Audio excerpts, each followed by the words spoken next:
Doa sikit. Bismillahirrahmanirrahim. Rabbi shrah li sadri wa yassir li amri wahlul 'uqdatam min lisani yafqahu qawli. Rabbi yassir wa la tu'assir wa tammim bil khair. Ya Fattah wa bika nasta'in. Subhanaka la ilma lana illa ma 'allamtana innaka antal alimul hakim. Allahumma anfa'na bima 'allamtana wa 'allimna ma yanfa'una. Wa zidna ilma walhamdulillahi rabbil alamin. Okay, surah At-Taubah, muka surat 191 ayat 27. Ayatnya berbunyi, "Thumma yatubullahu min ba'di dzalika 'ala man yasha' wallahu ghafurur rahim." Okay. Summa kemudian yatubu menerima taubat. Okay. Yatubu menerima taubat Allahu oleh Allah. Min daripada ba'di sesudah zalika demikian itu ala kepada man siapa yang yasha'u dia kehendaki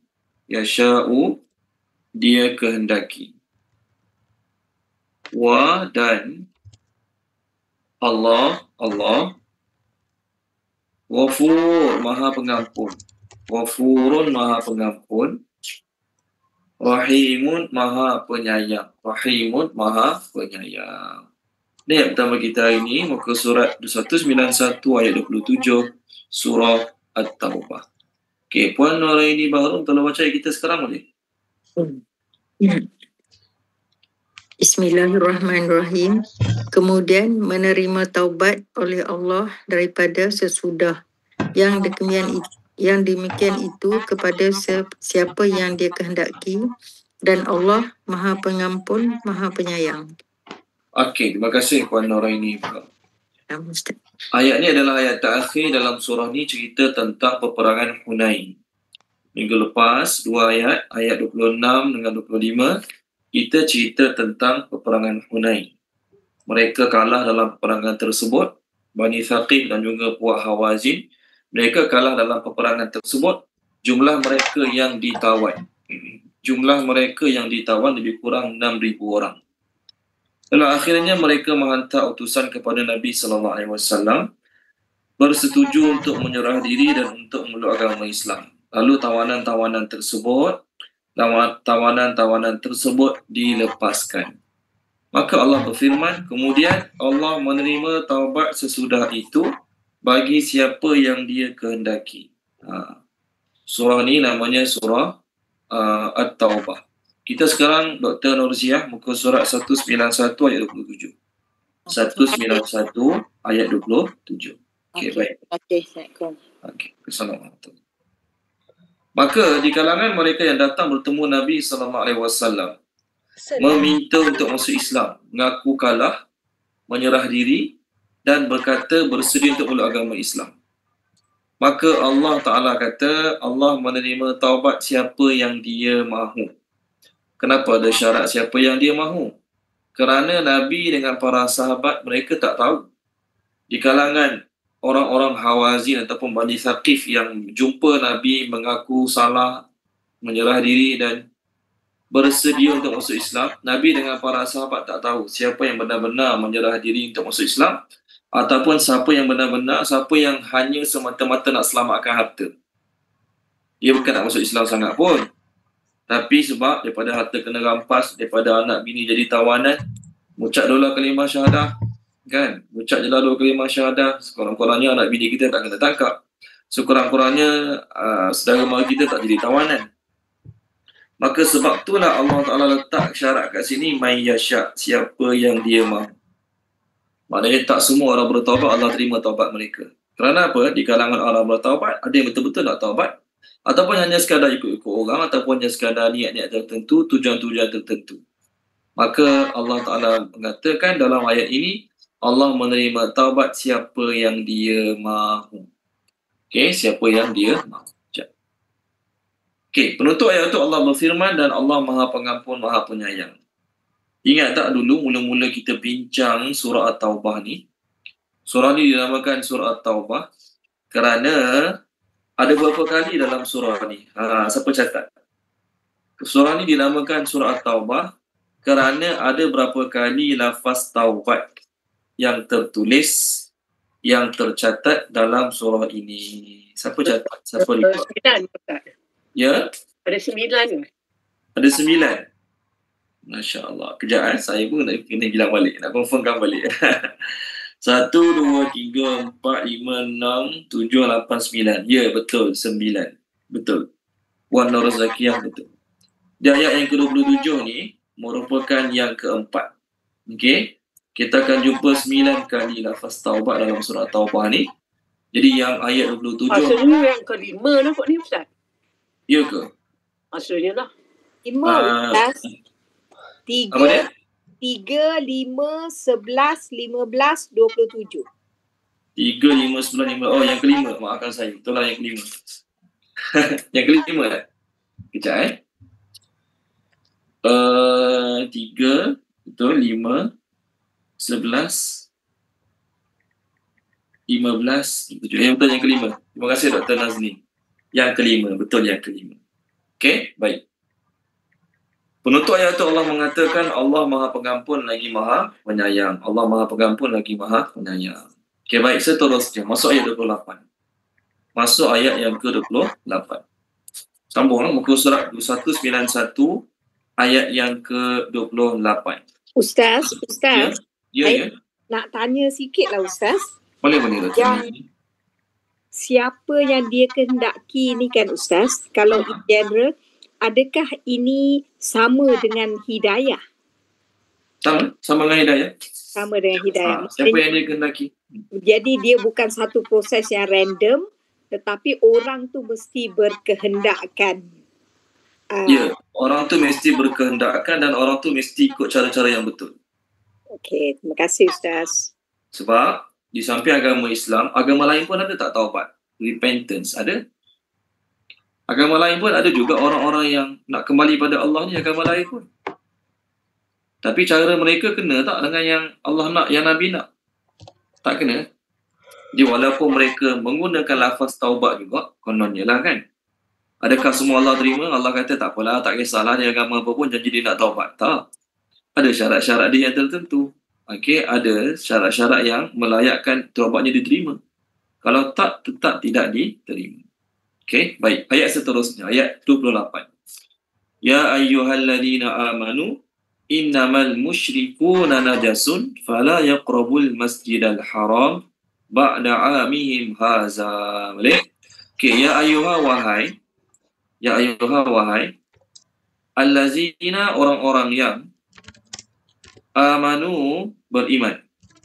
Okey, amanu, beriman. Wahai orang-orang yang beriman, innama, hanya senya,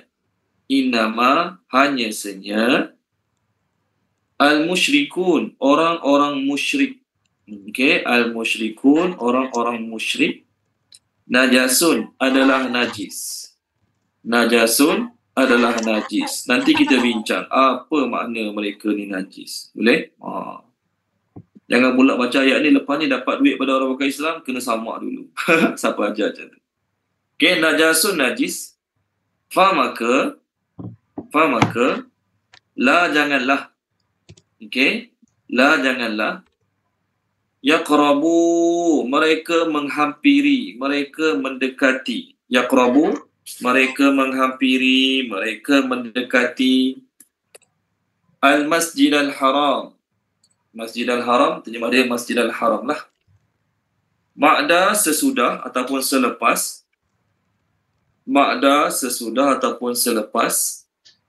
Amihim, tahun mereka. Amihim, tahun mereka. Haza, ini. Haza, ini. Sesudah tahun mereka ini. Okey, kita berhenti sini dulu. Part kedua kita sambung lepas ni. Puan Izawani, tolong baca terjemah ayat kita sekarang, ayat 28 ni, Puan Izawani. A'udzubillahi minasyaitonirrajim. Wahai orang-orang yang beriman, hanya saja orang-orang musyrik adalah najis. Maka janganlah mereka menghampiri Masjidil Haram sesudah tahun mereka ini. Okey, terima kasih Puan Izawani. Saya pun Ustaz, saya dengar dia sebab on the way balik rumah jam. Okey, betul. Hujan lebat InsyaAllah hujan lebat malam ni, masya-Allah. InsyaAllah hujan lebat, jadi semoga selamat sampai Puan Norizan. Okey, semoga Puan Norizan selamat sampai, insya-Allah. Okey, baik. Ayat 28 ini termasuk dalam proklaim. Maksudnya ayat yang disuruh oleh Nabi SAW menyampaikannya kepada orang musyrikin Mekah. Jadi ayat ni nak beritahu lepas pada ni, lepas tahun 9 tahun 9 Hijrah ini, Sayyidina Ali radhiyallahu anhu datang beritahu pada semua orang. Masa tu di Mekah ada orang Islam, ada orang musyrikin. Bahkan masih ada orang-orang yang sembah berhala. Datang buat haji pada tahun 9 Hijrah. Maka inilah ayat yang betul-betul nak beritahu perakhirannya orang musyrikin boleh buat haji di Masjidil Haram. Maka Allah berfirman, wahai orang-orang beriman, kamu jangan rasa pelik, jangan rasa hairan, jangan rasa bersalah, jangan rasa kekurangan. Bila tak lepas tahun ini orang-orang musyrikin tidak lagi dibenarkan mengerjakan haji di Masjidil Haram. Mereka tidak boleh dekat lagi pada Masjidil Haram. Baik.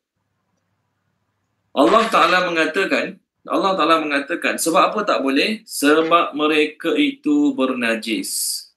Najis ni kotor lah. Okay? Maksud najis tu adalah kotor. Jadi apa makna kotor? Makna kotor mereka ni ada dua. Pertama, akidah mereka kotor. Akidah mereka najis. Akidah mereka yang menganggap ada lagi Tuhan lain selain Allah. Akidah tu najis. Itu yang pertama.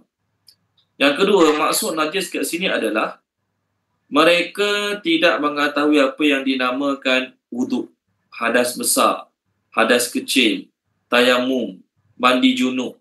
Mereka tidak mengetahui perkara-perkara tersebut. Okey. Kerana bab najis tak najis ini, najis dengan kotor adalah dua benda yang berbeza. Kadang-kadang orang tu boleh kotor pakaiannya tapi tidak najis. Contoh dia kerja bengkel.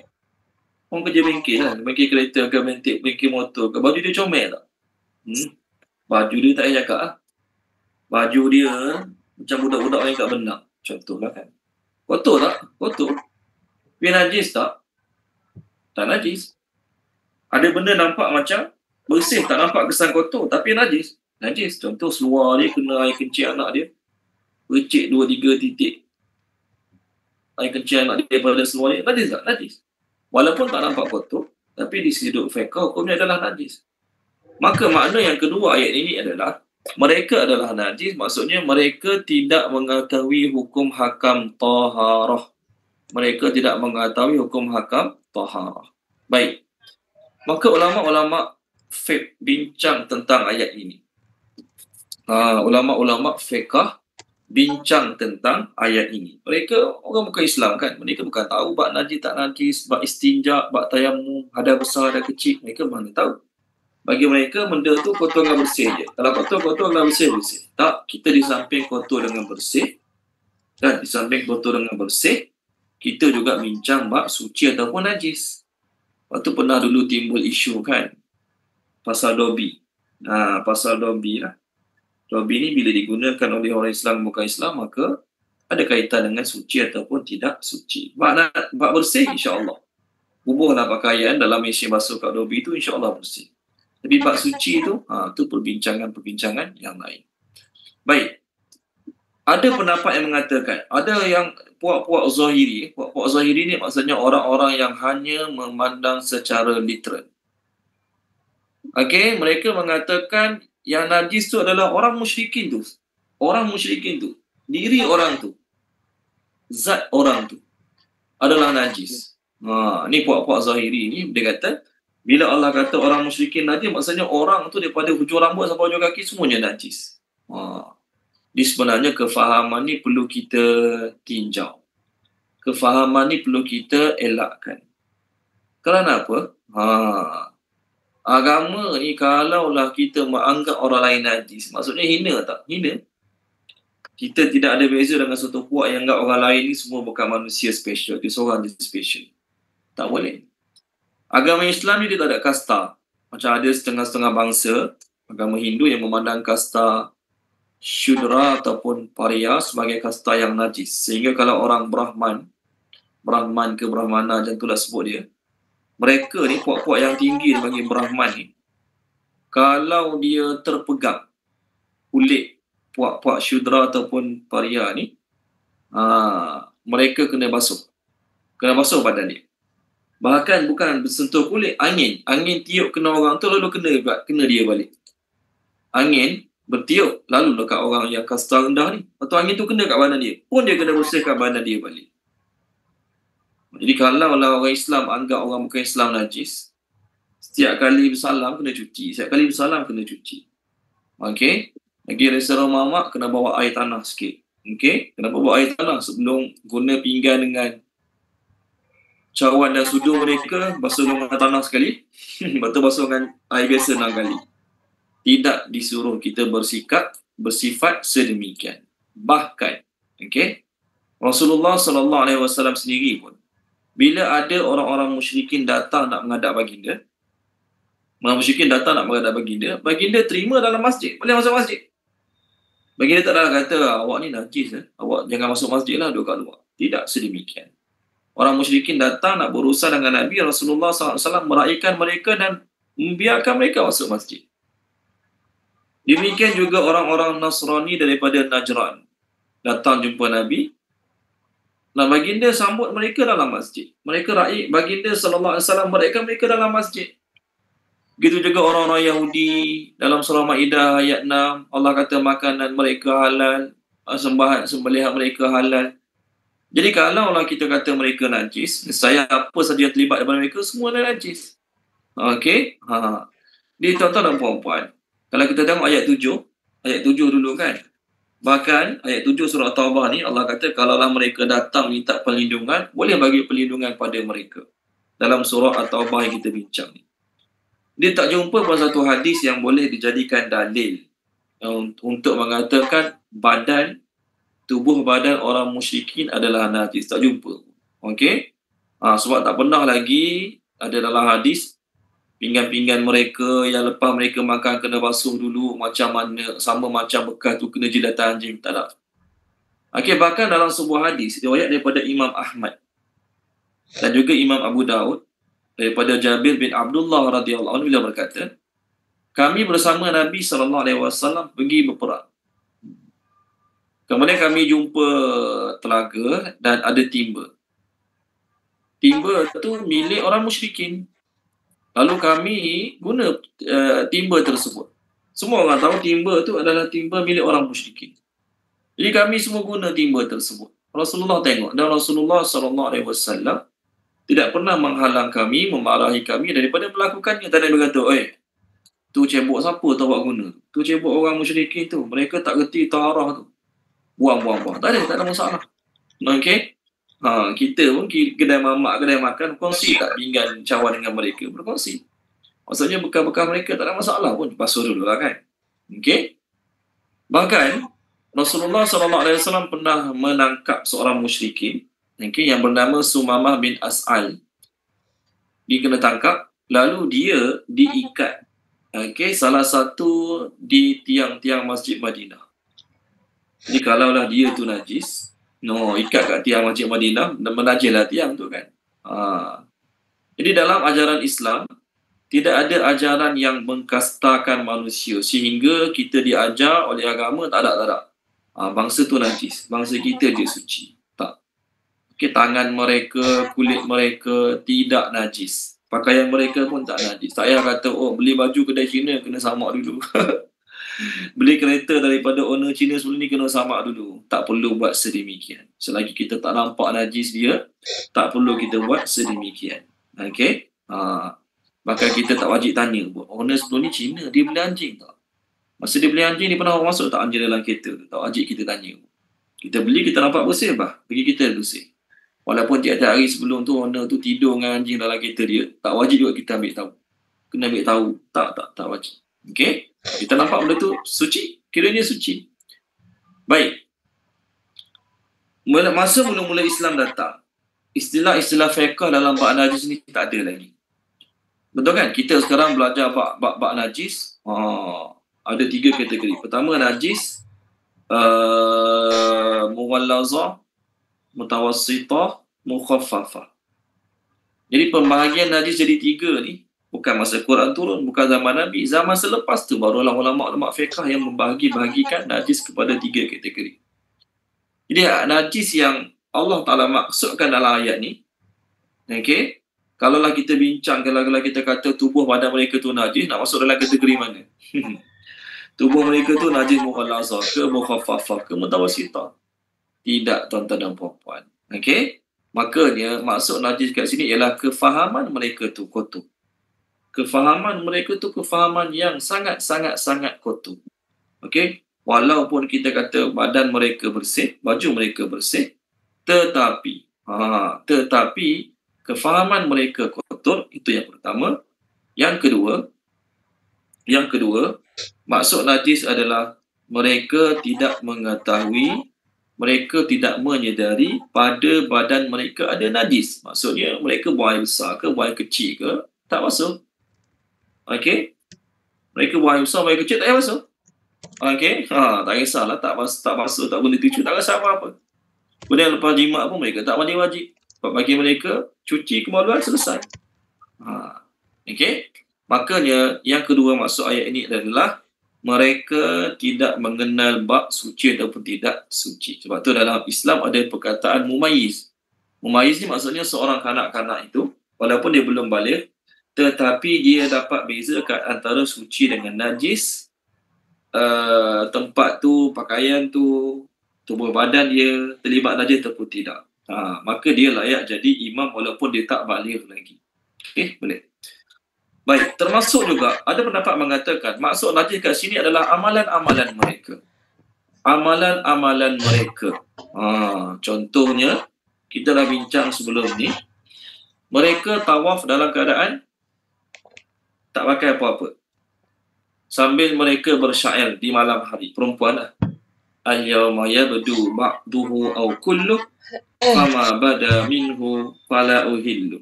Okey? Pada hari ini telah terzahir sebahagiannya ataupun keseluruhannya, aurat lah maksud mereka. Dan apa yang terzahir padanya, tidaklah aku menghalalkannya. Maksudnya walaupun mereka tawaf tak pakai apa-apa malam tu, tidaklah halal bagi mana-mana orang lagi pegang, sentuh, suka hati, tak boleh juga.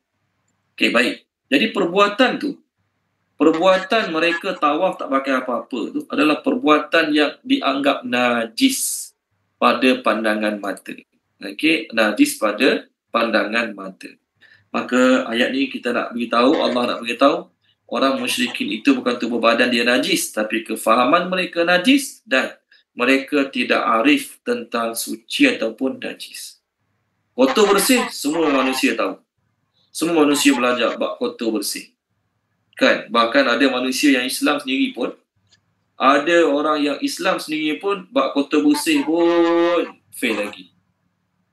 Jamaah banyak, restoran mamak.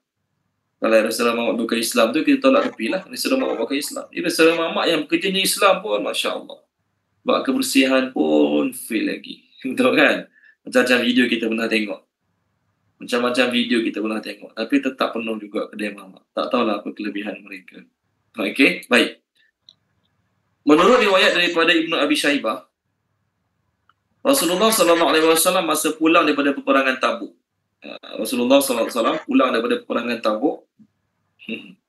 Kita pernah pergi kedai mamak, satu kedai mamak ni Islam lah. Memang kita kenal owner dia Muslim. Staff-staff pun semua dia panggil dia Muslim daripada India. Jadi geng-geng surau ni pernah tengok. Tahu dia orang buat apa? Kedai tu. Lauk dipindahkan dalam tray. Lauk tu dipindahkan dalam tray. Dia nak masuk lauk baru. Mungkin lauk lebih ke apa ke, dipindah dalam tray lain. Jadi tray tu, kan, tray tu dia nak masuk kuah dengan lauk baru. Dia lap guna kain buruk. Okey, tray tu dia lap guna kain buruk. bersihlah tray tu. Lepas tu orang pun, kawan dia pun masukkan kuah dengan lauk dalam tray tu. Kain yang sama tu, kain buruk dia lap tray tu, dia lap dinding kedai tu. Lap dinding kedai tu. Lepas lap dinding, ingat ke nak tukar lah. Guna pula lap tray yang baru. Masya Allah. Jadi kita tengah makan masa tu, semua tengok sambil senyum. Okey, ini cerita restoran Islam tadi. Okey, kita tak naklah katakan restoran mamak saja. Restoran Melayu pun setengahnya Masya Allah. Okey, bab kebersihan ni fail. Okey, bab kebersihan walaupun orang Islam, insya-Allah. Okey, walaupun orang Islam, bab bersih kotor ni pun kadang-kadang zaman sekarang, bab bersih kotor orang bukan Islam lagi bersih berbanding orang Islam. Betul restoran bukan Islam lebih Masya-Allah. Kita tengok bukan salah suruh saya nak suruh masuk, tak. Bab kebersihan orang bukan Islam kadang-kadang lagi bagus berbanding orang Islam. Orang Islam walaupun tahu bab suci najis, tapi bab kebersihan Masya-Allah. Okey, baik. Kita nak makan, masuk dapur dia nak basuh tangan, ya Allah. Tu rasa hilang lapar. Okey, kita lapar nak makan. Restoran cantik lah, masuk belakang nak pergi basuh tangan kat sikit dia, ya Allah. Okey, baik. Muncullah kita ada jabatan yang jaga kebersihan ni kan. Tu pun masih lagi ada yang lepas-lepas juga. Okey, tak apa. Menurut Ibnu Abi Syaibah, tentang ayat kita sekarang ni lah, daripada Imam Mujahid, setelah Rasulullah SAW kembali daripada peperangan Tabuk. Surah ni nanti kita masuk peperangan Tabuk. Ujung-ujung surah masuk peperangan Tabuk. Mula-mula baginda SAW berniat untuk naik haji. Mula-mula Rasulullah SAW berniat untuk buat haji lah setelah pulang pada Tabuk. Kemudian beliau berkata, tahun ni kalau aku buat haji, akan hadir pula di Kaabah itu orang musyrik yang tawaf tak pakai pakaian. Maka aku tak akan buat haji. Aku tak suka naik haji dalam keadaan sedemikian. Sampailah amalan tu tidak ada lagi. Maka oleh kerana itulah tahun ini, tahun 9 kenabian ini, Rasulullah SAW tak pergi haji. Kenapa Rasulullah tak pergi tahun ni? Sebab Rasulullah SAW tak nak buat haji sama-sama dengan orang-orang yang tawaf tak pakai pakaian tersebut. Waktu itulah Rasulullah SAW perintahkan Sayyidina Abu Bakar radhiyallahu anhu untuk pimpin jemaah haji tahun ni. Sebab baginda SAW nak Masjidil Haram clear dulu daripada amalan-amalan tawaf tak pakai pakaian. Tahun berikutnya, tahun ke-10, tahun itulah masa tu Masjidil Haram tak ada lagi orang datang tawaf tak pakai pakaian. Tak ada lagi orang tawaf tak pakai pakaian. Okey? Baik. Dan pada tahun berikutnya, tahun ke-10 Hijrah itulah, tahun ke-10 Hijrah tu, Nabi SAW buat haji, dinamakan Haji Wada'. Okey? Lebih kurang 2 bulan 10 hari. 2 bulan 10 hari lah setelah tu, okey, maka Rasulullah SAW pun wafat. Lebih kurang 2 bulan 10 hari, Rasulullah SAW pun wafat. Okey, kita sekarang sedang bincang surah At-Taubah muka surat 191 ayat yang ke-28. 191 ayat yang ke-28. Okey, baik. Allah Ta'ala berfirman, okey, janganlah orang-orang musyrikin mendekati Masjidil Haram pada tahun ini. Okey, lepas pada tu, tahun ke-10 Hijrah, tidak ada lagi orang-orang musyrikin yang buat haji. Boleh? Okey, baik. Seterusnya, habis ayat ni. Wa dan sambung. In jika khiftum kamu takut. Khiftum kamu takut. Ailatan kemiskinan. Ailatan kemiskinan. Kemiskinan. Maksud kemiskinan ni sama ada orang tu miskin ataupun dia duit banyak tapi stok barang tak ada. Kan? Pernah berlaku mana-mana negara berlaku pembelian panik. Sebab apa? Stok beras tak ada contoh, stok telur tak ada contoh, stok apa lagi. Jadi bila orang duit banyak, makan duit ada banyak tapi stok makanan tak ada. Itu dipanggil ailatan. Daripada perkataan ailatan inilah, tuan-tuan dan puan-puan, keluarlah perkataan wa wajadaka ailan fa'aghna. Surah Ad-Duha kan? Tolong baca Puan Sharifah Husna boleh? Muka surat 596, surah Ad-Duha ayat yang ke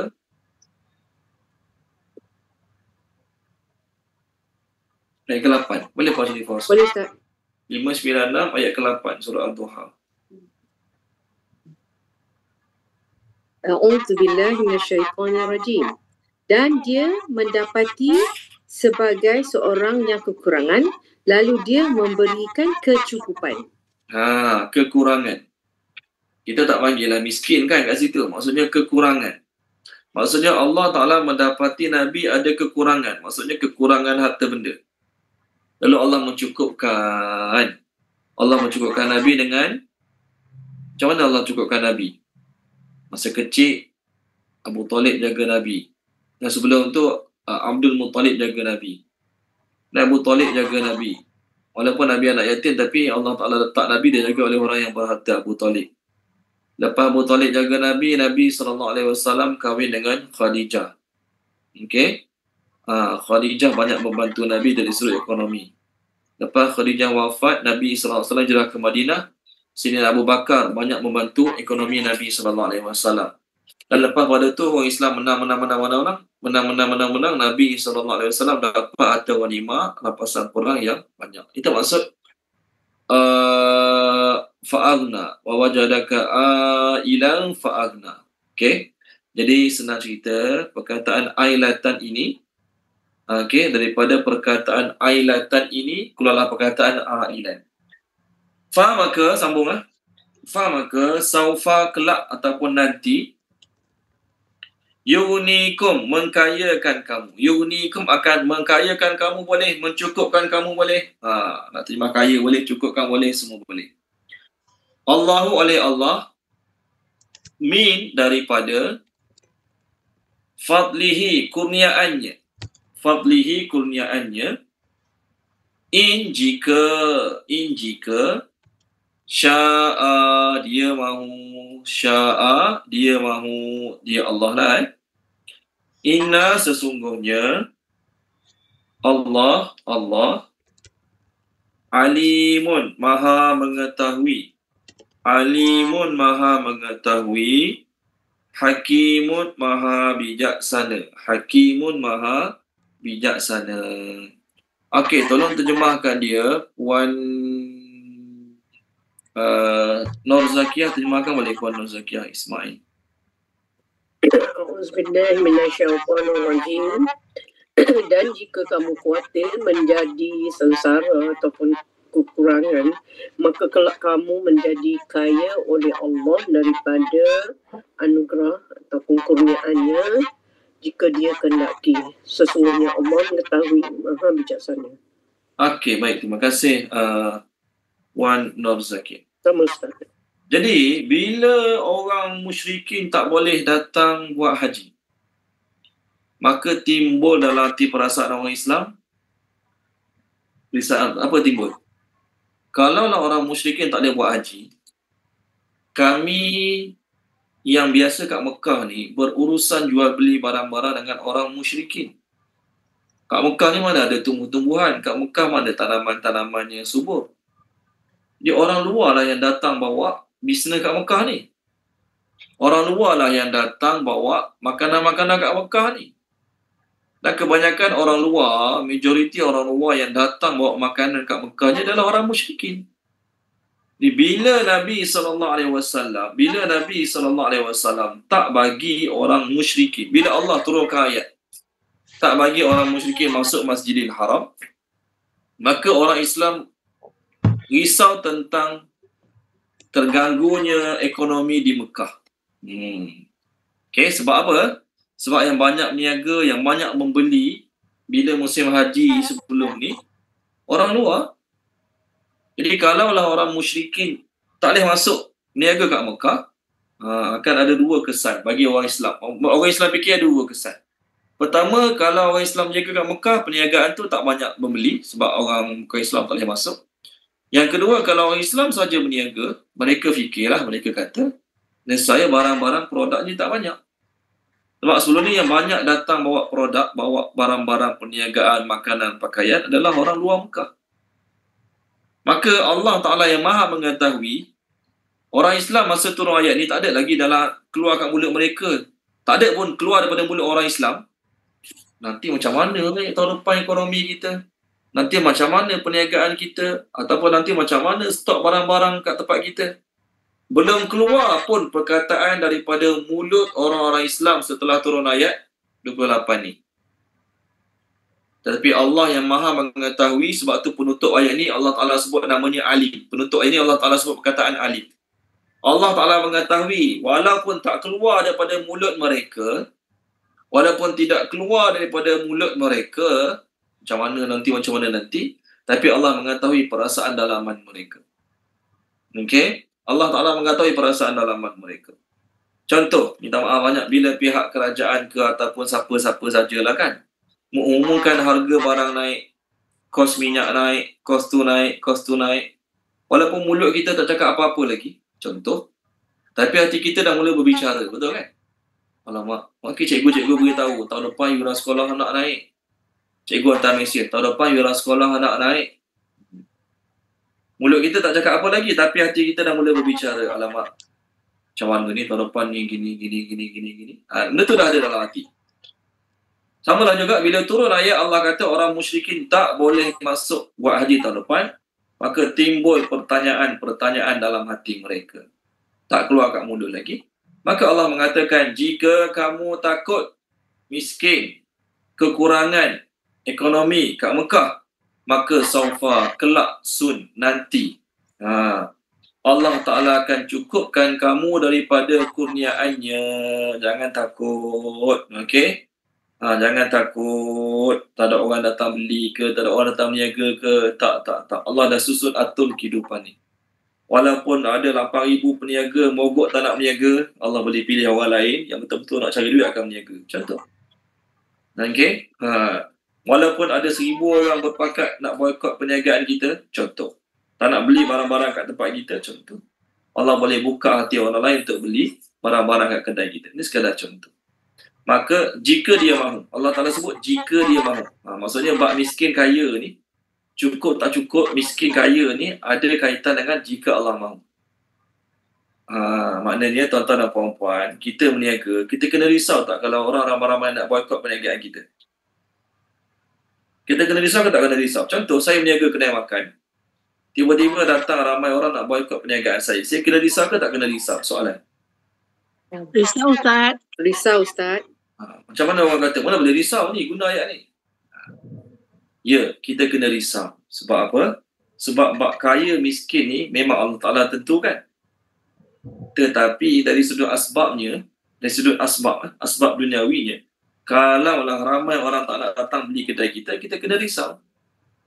Kita kena risau sebab kebiasaannya orang yang Allah Ta'ala kayakan mereka, kebiasaannya dan kebanyakannya orang tu ramai datang orang beli kedai dia waktu dia kaya, waktu dia mudah urusan. Itu dah layak ni. Allah tak kata pun siapa takut miskin, bila aku tak datang, aku tak bagi izin orang musyrikin buat haji tahun depan, confirm dia akan kaya. Tak. Allah kata kalau kamu takut miskin, kelak nanti. Baik, saufa kelak dekat ke jauh? Soalan. Saufa ni kelak dekat ke jauh? Dekat ke Ustaz? Jauh. InsyaAllah. Dia kalau kelak dekat, sa tu kelak dekat. Tak lama. Tapi bila Allah Ta'ala guna perkataan saufa, nanti, maksudnya mula-mula kena struggle tak? Yes, mula-mula kena struggle lah. Okay? Mula-mula mungkin susah sebab ramai customer hilang, ramai pembeli yang biasa beli hilang, mula-mula. Tapi saufa nanti, mungkin ambil masa 2-3 tahun, ambil masa 4-5 tahun, Allah Ta'ala akan kayakan kamu daripada kurniaannya jika Allah mahu. Kalau Allah tak mahu, Allah biar je susah sampai bila-bila, terpulang pada Allah SWT. Allah biar je dia susah, tak kaya-kaya sampai bila-bila, terpulang pada Allah Ta'ala. Allah maha mengetahui, maha bijaksana. Allah maha mengetahui, bijaksana. Sebab tu tuan-tuan dan puan-puan, salahkah kalau seseorang tu pergi haji dalam masa sama dia berniaga? Boleh, tak ada masalah. Sebab bukannya bila Allah Ta'ala turunkan ayat ni, orang Islam pun risau. Kalau orang musyrikin tak ada datang buat haji, nanti macam mana kita nak berurusan jual beli? Macam mana ekonomi? Siapa nak jual makanan? Siapa nak jual daging-daging? Orang datang bawa haji biasanya bawa duit, bukan semua mampu nak bawa binatang-binatang ternakan. Jadi kalau kita datang bawa duit saja, tak ada orang nak jual kambing lembu, tak ada orang nak jual daging, contohlah kan. Macam mana kita nak hidup masa buat haji ni? Maka Allah Ta'ala kata, walaupun masa tu orang musyrikin tak datang buat haji, Allah Ta'ala dah atur dah orang-orang Islam yang lain yang datang buat haji dalam masa yang sama, mereka berniaga juga. Okey, dalam masa yang sama mereka berniaga juga. Lepas tu tak salah kalau kita pergi haji dalam masa yang sama berniaga. Boleh ke tak boleh? Boleh. Hukumnya adalah harus. Makruh sekiranya kalau kita pergi buat haji, berniaga dan amalan-amalan haji kita terjejas. Dan haram sekiranya kita pergi berniaga dengan sebab kita berniaga musim haji, amalan haji tak sempurna. Sama ada tertinggal yang fardu atau tertinggal yang wajib. Hukumnya adalah haram. Tapi hukum asalnya berniaga pada musim haji, hukumnya adalah harus. Di samping bawa duit pergi haji, dia bawa emas juga. 1 gram, 5 gram, 1 dinar, setengah dinar. Sambil-sambil buat haji, sambil-sambil berniaga kat rakan sebilik. Nak beli emas tak? Boleh. Boleh, tak jadi masalah. Tak haram, tak berdosa. Okey, jangan kata apa ni. Tengok muka surat 31. Tolong baca muka surat 31, Dr. Nazneen boleh. Muka surat 31 ayat 198.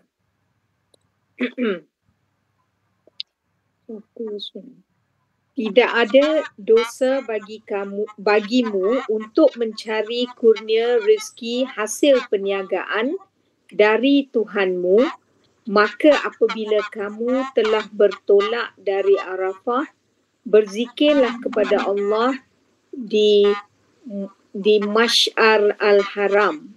Mash'aril Haram. Sebut dia Mash'aril Haram. Oh, Mash'aril Haram. Yes. Dan berzikirlah dengan menyebut Allah sebagaimana yang ditunjukkannya kepadamu, dan sesungguhnya kamu sebelum itu benar-benar termasuk orang yang sesat. Okey, terima kasih Dr. Nazneen. Sama Ustaz. Jadi itu ayat dia kan. Nak beritahu bahawasanya tak jadi masalah pun. Pergi haji bawa 3 beg. 1 beg pakaian dia, 2 lagi bawa tudung. Okey. 1 beg pakaian dia, 1 lagi bawa tudung. Tudung apa nama? Siti Khadijah. Sambil buat haji, sambil berniaga tudung kain sembahyang Siti Khadijah. Tak menjadi masalah pun. Okey, tak menjadi masalah pun. Bahkan peniaga-peniaga di Masjidil Haram kan, ada di kalangan mereka berniaga 4 bulan je setahun. Bulan Zulqaidah, Zulhijjah, Muharram, Rejab. 4 bulan tu je mereka berniaga setahun. Dan setahun mereka berniaga tu boleh cover setahun. 4 bulan, sorry. Dalam setahun 4 bulan je mereka berniaga. Musim haji, bulan Ramadan, 2 bulan lagi tak ingat. Zulqaidah, Zulhijjah, Muharram dan juga Ramadan. Yes. Okey, 4 bulan je mereka berniaga, tapi Masya Allah keuntungan mereka tu, mereka boleh makan setahun. Baik, Allah kata, sekiranya kamu takut miskin, Allah Ta'ala akan kayakan kamu. Dengan cara apa dia? Dengan cara Allah Ta'ala, masa tu orang Islam bukan Mekah Madinah saja. Ramai lagi orang yang selain Mekah Madinah meluk agama Islam, dan mereka juga datang membawa barang-barang perniagaan. Jadi kamu jangan risau kalau orang musyrikin tak ada, sebab ramai lagi orang-orang lain akan datang yang Islam yang akan berniaga juga di Mekah. Dan pada masa itu pun orang-orang musyrikin Mekah yang asalnya musyrik mula meluk agama Islam. Jadi mereka ni, mereka ni ada kebijaksanaan dalam berniaga. Walaupun Allah tak bagi orang musyrikin masuk buat haji, masa musim haji, tapi peniaga-peniaga ni, dia dah tahu dah masa musim haji orang akan datang berjual beli. Maka sebelum musim haji, mereka dulu pergi keluar daripada Masjidil Haram, jumpa, dia panggil apa ya, dalam business, jumpa toke-toke yang supply barang ni, mereka sendiri buat masuk barang ke Masjidil Haram. Tak jadi masalah. Orang musyrikin tak ada masuk Masjidil Haram, tapi orang yang tinggal di Masjidil Haram, tinggal di tanah Mekah, tak menjadi masalah pun sekiranya mereka sendiri keluar, beli barang buat masuk dalam kota Mekah dan berniaga pada musim haji, tak menjadi masalah pun. Okey. Tengok surah surah apa ni? Allahumma salli ala Muhammad. Surah Al-Hajj ya, surah Al-Hajj.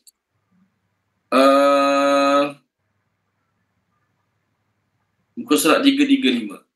Kalau baca Puan Salmah, muka surat 335 ayat 28. 27 kan 28. 27, 28. 2728. Ya. Sekejap Ustaz. Bismillahirrahmanirrahim.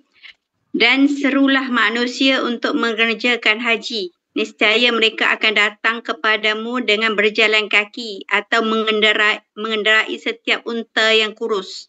Mereka datang dari segenap penjuru yang jauh. 28. Agar mereka menyaksikan berbagai manfaat untuk mereka dan agar mereka menyebut nama Allah pada beberapa hari yang telah ditentukan atas rezeki yang dia berikan kepada mereka berupaya haiwan ternak, maka makanlah sebahagian darinya dan sebahagian lagi berikanlah untuk dermakan orang-orang yang sengsara dan fakir. Okey, terima kasih Puan Salma. Ni ayat bab haji lah ni Ayat 28, liyashhadu manafi'a lahum, agar mereka dapat menyaksikan manfaat-manfaat lain yang mereka boleh dapat. Di samping pergi haji nak tunaikan rukun Islam, mereka juga boleh dapat manfaat-manfaat lain. Okey. Dia bawa unta 3-4 ekor. Satu diguna untuk dia naik. Satu lagi diguna untuk dikorbankan pada musim raya haji. 2 lagi dia buat sewa unta. Boleh, tak jadi masalah. Nah, 2 ekor unta lagi dia buat grab masa musim haji. Boleh tak? Tak boleh. Tak ada masalah. Itu maksud waliyashhadu manafi'a lahum. Di musim haji, di samping dia niat nak mengerjakan haji, tunaikan perintah Allah, dia juga boleh menghadiri ataupun membawa perkara-perkara yang beri manfaat kepada mereka. Antaranya apa? Bisnes. Tak jadi masalah pun. Okey, baik. Ulama-ulama bincang. Jadi dalam ayat ni, tuan-tuan dan puan-puan, dalam ayat ni, pertama nak cerita tentang pentingnya orang Islam bersih daripada najis. Dan orang Islam, bila taat perintah Allah, tak perlu risau dalam bab rezeki. Okey? Bila kita mentaati perintah Allah, orang Islam tak perlu risau dalam bab rezeki. Risau rezeki ni normal. Okey? Risau dalam bab rezeki ni normal. Ayah, suami, dia memang risau. Bila dalam bab rezeki tak cukup duit, dia memang risau.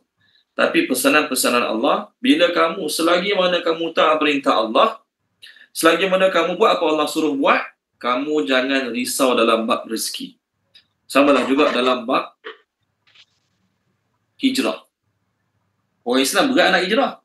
Sebab kalau nak hijrah, nak kena mula balik hidup pada awal. Nak kena start balik pada kosong. Kat Mekah, bisnes dah okey dah. Customer dah ada dah.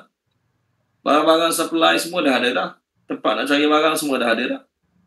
Tiba-tiba pergi Madinah, kalau nak mula balik, kena start pada kosong. Bukan semua orang mampu, bukan semua orang sanggup. Maka dalam bab hijrah pun Allah jamin, dalam bab Allah jamin rezeki. Tolong baca dia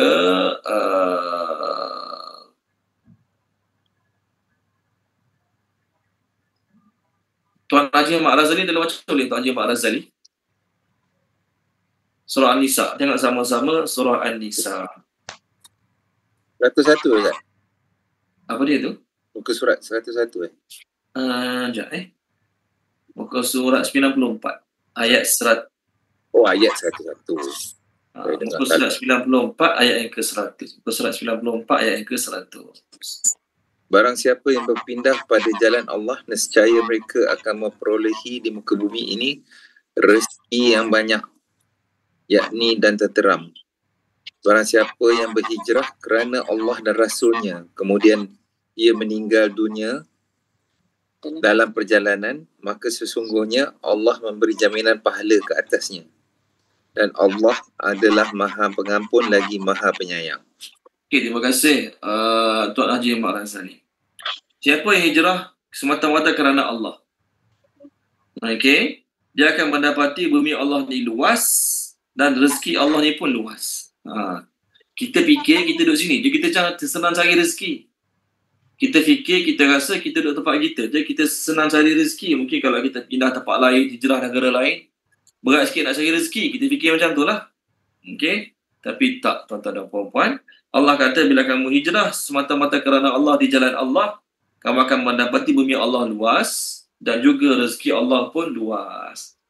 Ramai dia orang Islam yang hijrah tinggalkan Malaysia. Orang kita lah kan, duduk kat luar negara, Masya Allah, hidup senang lenang. Ramai je. Kerana apa? Bumi Allah luas, rezeki Allah pun luas. Selagi mana kita buat semata-mata kerana Allah, jangan risau dalam bab rezeki.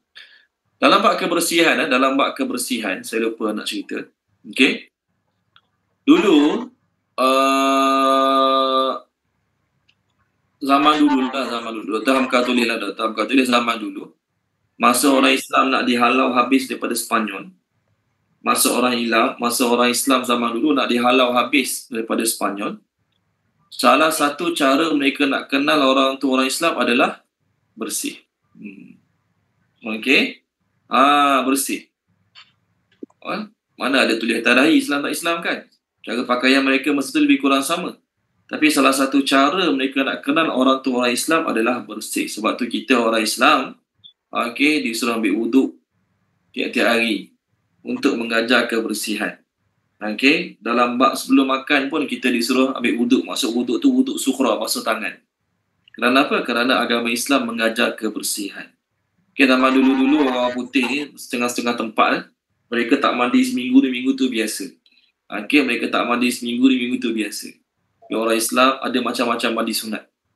Ada berbagai-bagai jenis mandi sunat dalam agama Islam untuk menjaga kebersihan. Tolong mute-kan boleh? Tolong mute-kan sahabat-sahabat semua, tolong mute-kan boleh? Saya mute-kan sekejap.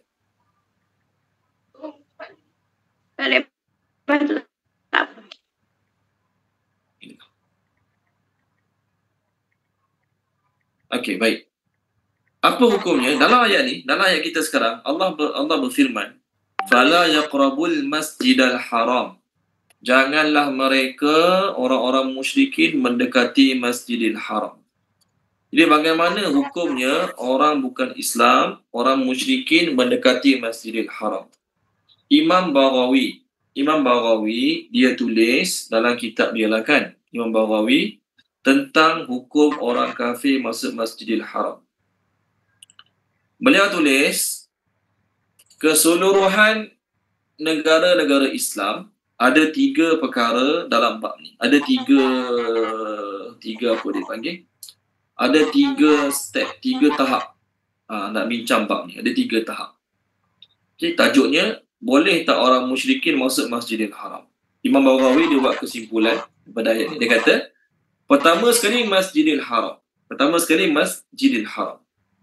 Masjidil Haram menurut Imam Ahmad, Imam Malik dan juga Imam Syafi'i, orang kafir tidak boleh masuk dalam Masjidil Haram. Sama ada kafir zimmi ataupun orang kafir yang datang minta keamanan. Kafir harbi tapi datang minta keamanan dengan orang Islam. Kita dah bincang awal-awal surah Taubah dulu kan. Okey. Sama ada kafir zimmi ataupun kafir yang datang minta jaminan keamanan, tetap tak boleh masuk Masjidil Haram. Inilah pendapat 3 orang imam. Imam Syafi'i, Imam Ahmad dan juga Imam Malik. Jadi kalaulah orang-orang daripada negara kafir datang nak berurusan dengan pemimpin yang ada kat Mekah pada masa tu, maka utusan tu tak boleh masuk. Pemimpin yang ada dalam Masjidil Haram tu kena keluar berjumpa dengan dia kat luar Masjidil Haram. Okey? Jadi menurut 3 mazhab ni, orang luar tak boleh masuk Masjidil Haram. Sebab tu masa pembinaan Masjidil Haram 2 tingkat, 3 tingkat sekarang ni kan. Ada di kalangan kontraktor yang bukan Islam. Tapi mereka pakai CCTV. Monitor daripada luar tanah haram. Macam mana nak buat. Mereka tak boleh masuk Masjidil Haram, tapi mereka monitor pakai CCTV. Ini berlakulah beberapa belah tahun lepas. Okey. Jadi menurut 3 orang imam, orang musyrikin tak boleh masuk Masjidil Haram. Tetapi Imam Abu Hanifah dan juga ahli Kufah mengatakan, orang kafir mu'ahad, itu kafir zimmi, kafir yang ada perjanjian damai dengan orang Islam, boleh masuk Masjidil Haram. Kafir harbi memang tak boleh lah. Bagi 3 mazhab tadi pun, kafir harbi memang tak boleh. Ini cerita kafir zimmi. Kafir zimmi menurut 3 mazhab memang tak boleh. Menurut Imam Abu Hanifah, kafir mu'ahad. Kafir mu'ahad ni kafir yang ada perjanjian ally, taat setia dengan negara Islam, boleh masuk. Okey, baik. Yang kedua, Tanah Hijaz. Tanah Hijaz ni Mekah, Madinah, sampai ke Yaman, sampai ke sepadan Syam. Itu kita panggil Tanah Hijaz lah kan. Menurut empat mazhab ni, orang-orang musyrikin selain Muslim boleh masuk ke Tanah Haram ini, tetapi hanya dalam tempoh musafir 3 hari. Boleh masuk, mereka boleh pergi Madinah, mereka boleh pergi Taif, mereka boleh pergi jalan-jalan dekat mana lagi, tanah-tanah Mekah. Mereka boleh pergi, tetapi tempoh masa untuk mereka 3 hari sahaja. Kita sebabkan dah lama tak tengok orang bukan Islam masuk Madinah kan. Tiba-tiba nampak Mak Saleh, 2-3 orang masuk Masjidil Haram, masuk kawasan Madinah. Kita agak kecoh sikit. Okay, menurut imam-imam 4 tadi, mereka boleh masuk kawasan Tanah Haram, tetapi tempohnya 3 hari sahaja. 3 hari sahaja. Boleh? Bahagian ketiga, seluruh negara-negara Islam yang lain selain Masjidil Haram dan juga selain Tanah Haram, maka tak jadi masalah orang kafir tinggal kat negara tersebut, dan tak jadi masalah orang kafir nak masuk masjid dengan syarat mesti dapat izin. Okey, mesti dapat izin. Okey, orang kafir nak masuk masjid kita boleh? Mesti kena dapat keizinan dahulu. Cuma kat masjid Malaysia ni ada bahagian-bahagian yang tak bagi mereka masuk. Okey, cuma nak dapat izin tu kenalah pakai pakaian yang sesuai. Jadi Imam Baghawi itulah ringkasan ditulis oleh Imam Baghawi. Jadi sebenarnya orang musyrikin boleh tak masuk Masjidil Haram? Tak boleh. Masuk Tanah Haram? Boleh, tak boleh lebih 3 hari. Selain 2 tempat tu, mana-mana negara Islam lain, sebagaimana tempat kita ini ke negara-negara lain ke, tak jadi masalah pun orang kafir masuk masjid dengan syarat minta izin. Okey? Sebab Rasulullah SAW dengan para sahabat, dengan khalifah buat benda yang sama juga. Okey? Zaman perang salib. Ada seorang spy yang ditangkap di Madinah kerana spy ni tadi berniat untuk mencuri jasad Nabi SAW zaman perang salib. Okey? Kemudian zaman dulu pernah berlaku satu peperangan namanya peperangan Qaramitah. Peperangan Qaramitah ni berlaku sebab apa? Sebab ada puak daripada Bahrain. Mereka telah merampas Hajar al-Aswad. Mereka cungkil Hajar al-Aswad daripada Masjidil Haram tu. Mereka cungkil bawa lari. Bawa lari ke Bahrain sampai 22 tahun. Lepas tu Hajar al-Aswad dekat Bahrain. Lalu kerajaan pada masa tersebut dapat merampas semula dan bawa semula ke Masjidil Haram. Jadi sebenarnya hukum dia, kenapa orang bukan Islam pada situ boleh ambil? Sebab undang-undang masa tu orang bukan Islam boleh masuk ke kawasan Tanah Haram, tapi tak ada lebih 3 hari. Okey, baik, seterusnya masuk ayat baru. Okey, tajuk kita sekarang ni berperang dengan ahli kitab dan juga jizyah. Sambung ayat baru. Ayat inilah yang akan menjadi sandaran orang-orang bukan Islam untuk mengatakan agama Islam hanya suruh pegang orang kafir. Ayat inilah yang kita nak bincang. Jadi kalau kita tengok ayat ini semata-mata tanpa tahu sababun nuzul, maka akan jadilah kesalahfahaman. Okey, sambung muka surat 191 ayat yang ke-29. Qatilu, perangilah allazina, orang-orang yang la tidak yu'minuna, beriman billah, dengan Allah Wa dan la tidak juga. La tidak juga. Bi dengan al-yaumi hari, al-yaumi hari, al-akhir akhirat, al-akhir akhirat. Wa dan la tidak juga, la tidak juga, yuharrimuna mereka mengharamkan, yuharrimuna mereka mengharamkan. Yuharrimuna mereka mengharamkan. Ya.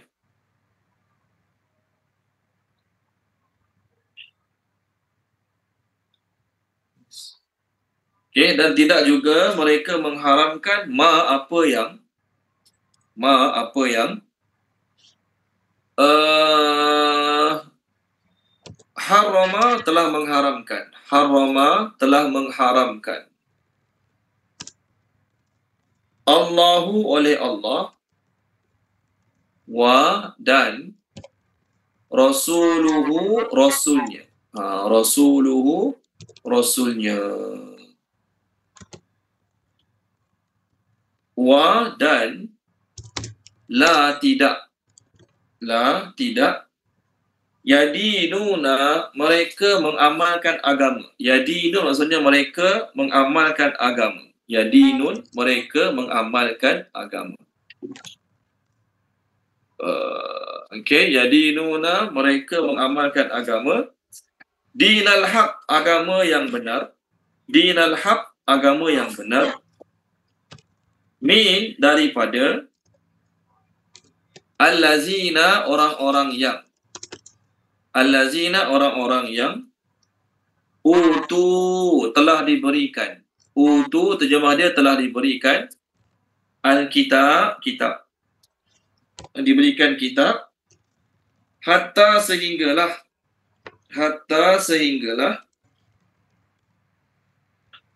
yu'tu mereka membayar. Yu'tu mereka membayar al-jizyah. Nak tengok apa jizyah ni? Tax, cukai. Okey. Kita terima jizyah tu jizyah je lah. Nanti kita teranglah apa di jizyah tu kan. An daripada yadin tangan mereka.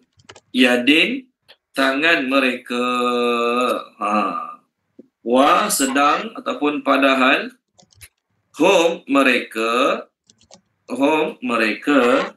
saghirun orang-orang yang hina. Saghirun orang-orang yang hina. Okey.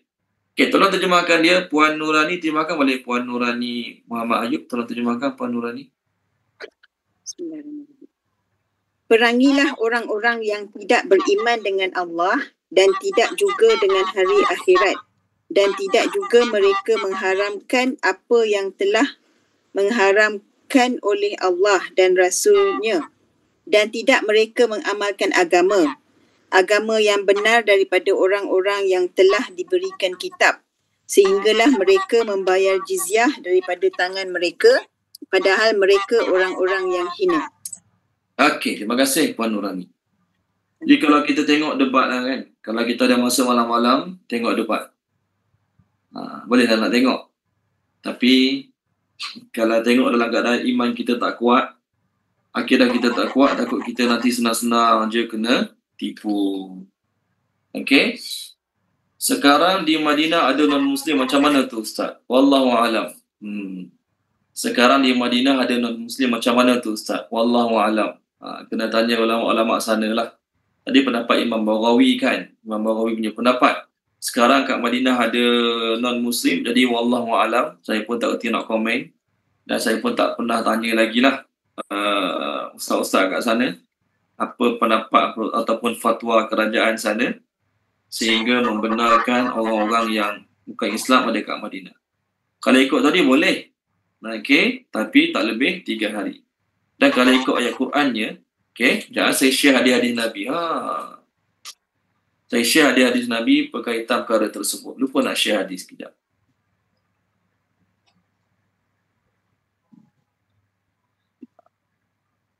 Sekejap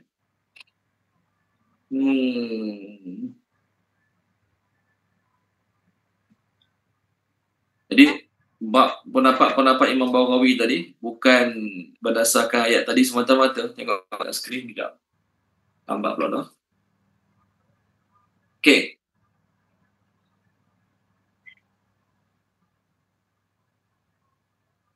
Menurut sebuah hadis yang diriwayatkan oleh Imam Muslim daripada Abdullah bin Umar, Rasulullah sallallahu alaihi wasallam bersabda, Nabi sallallahu alaihi wasallam bersabda, la ukhrijanna al-yahuda wan nasara min jaziratil arab fala atruku fiha illa musliman. Okey, pasti aku akan keluarkan Yahudi dan Nasrani daripada jazirah Arab, maka aku tidak akan tinggalkan kecuali muslim. Okey, sebab itulah menurut 4 mazhab tadi mereka boleh masuk 3 hari sahaja. Ini kan sabda Nabi. Dalam riwayat lain selain Imam Muslim, Nabi SAW bersabda, akhrijul musyrikina min jaziratil Arab. Keluarkanlah orang musyrikin daripada jazirah Arab. Tetapi Abu Bakar radhiyallahu tidak sempat menjalankannya. Zaman Abu Bakar masih ada lagi orang musyrikin di jazirah Arab. Zaman Nabi, yes, kawasan Masjidil Haram, Mekah tak ada orang Arab. Tak ada orang Arab, tak ada orang musyrikin. Tapi zaman Sayyidina Abu Bakar, orang musyrikin masih ada lagi di jazirah Arab. Maka zaman Umar Al-Khattab yang telah berjaya pada zaman khalifahnya, mengeluarkan seluruh orang musyrikin daripada jazirah Arab. Dia hanya bagi masa 3 hari sahaja datang untuk niaga. Pemborong ni datang bawa barang bagi kat kedai-kedai, 3 hari balik. Hadis yang kedua. Rasulullah SAW bersabda daripada Ibnu Syihab, La tajtami'u dinani fi jaziratil Arab. Tak boleh berkumpul 2 agama di jazirah Arab. Tak boleh berkumpul 2 agama di jazirah Arab. Tak boleh ada 2 agama. Sebab tu sampai sekarang hanya satu saja agama dibenarkan, agama Islam, dan tempat-tempat agama lain tak boleh ada di sekitar tanah Arab. Zaman dululah, sekarang ni wallahu a'lam. Dengan ceritanya dah mula ada kan, wallahu a'lam. Baik.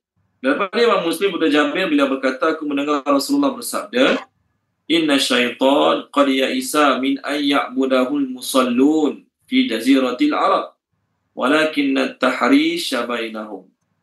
Sesungguhnya syaitan telah berputus asa daripada orang menyembahnya di jazirah Arab. Maksudnya syaitan, terjemah ni tak komplit ni. Sesungguhnya syaitan telah berputus asa bahawa orang yang bersembahyang di jazirah Arab menyembah dia. Syaitan memang tahu dah takkan berjaya buat orang di jazirah Arab sembah selain Allah. Syaitan tahu dah kat negara Arab ni, di jazirah Arab, nak suruh orang sembah selain Allah tak jadi. Sia-sia je nak suruh mereka sembah batu ke patung ke pokok ke, tak jadi. Sia-sia. Walakin at-tahrisha bainahum. Tetapi syaitan tak putus asa, dia tetap akan mengganggu antara mereka, menimbulkan kebencian, permusuhan sesama mereka. Syaitan nak hasut mereka sembah selain Allah memang tak boleh. Tapi syaitan boleh hasut mereka jadi kelahi sama-sama dia. Dan benda tu bukan sekadar kat tanah Arab, kat jazirah Arab, kat Malaysia pun sama. Sama-sama geng surau, geng kuliah, geng tadarus, sama-sama ustaz-ustaz, sama-sama pelajar-pelajar agama, pun duk kelahi juga sampai bila-bila. Ustaz-ustaz takkan sembah berhala. Tapi ustaz ni, geng ni, ajak pelajar-pelajar dia benci ustaz tu. Ustaz tu dengan geng-geng ni, dengan pelajar-pelajar dia ajak benci ustaz ni juga. Berjaya tak syaitan? Berjayalah syaitan. Jadi kita pilihlah nak jadi geng yang disukai syaitan pun tak disukai syaitan. Baik. Ayat 29 ni, tuan-tuan dan puan-puan. Kalau kita tengok debat malam-malam kan, saya akan share. Ada seorang dekat TikTok ni, namanya Yusuf apa nama dia. Jadi kalau kita nak tengok debat malam-malam, siang-siang pun boleh. Debat mengenai agama Islam dengan agama lain lah kan. Nama dia saya share kat grup boleh Saya share kat grup. Yusuf PI nama dia. Jangan saya hantar kat grup. Jadi Yusuf PI ni, dia orang Islam yang pengetahuan dia Masya Allah sangat-sangat baik. Dan bila orang-orang bukan Islam masuk dalam TikTok dia untuk berdebat dengan dia, orang-orang bukan Islam mempertikaikan Quran, dia ada jawapan yang sangat-sangat baik. Dia ada jawapan yang sangat-sangat baik. Dan orang bukan Islam yang masuk yang mempertikaikan hadis pun sama juga. Dia ada jawapan yang sangat baik. Saya share kat grup. Mana ni? Ya, Yusuf PI 13. Ya, nama dia Yusuf P. Itu nama dia Yusuf PA. Tak silap saya dia orang bagi Yusuf PA ke PA ke macam tu lah. Saya dah hantar kat grup kan. Jadi boleh tengok bila bukan apa, sebab di TikTok ni kat Indonesia, Malaysia tak ada lah macam ni. Alhamdulillah lah, kita harmoni kan. Debat okey, jangan cepat. Pandai Puan Nurani Debat okey, jangan cepat Astagfirullahaladzim. Okey, baik, apa saya nak cakap tadi? Yusuf PI ni, dia ustaz lah Sekali dia buat debat, Masya Allah, ribu-ribu orang tengok. Naiklah pendeta-pendeta Kristian ke, orang Kristian ke, mempersoalkan agama Islam. Jawapan dia sangat-sangat bagus. Maknanya dia layak untuk berdebat. Dia layak untuk berdebat sebab dia ada pengetahuan yang mantap tentang agama Islam. Dan dia juga ada pengetahuan sedikit sebanyak tentang Bible.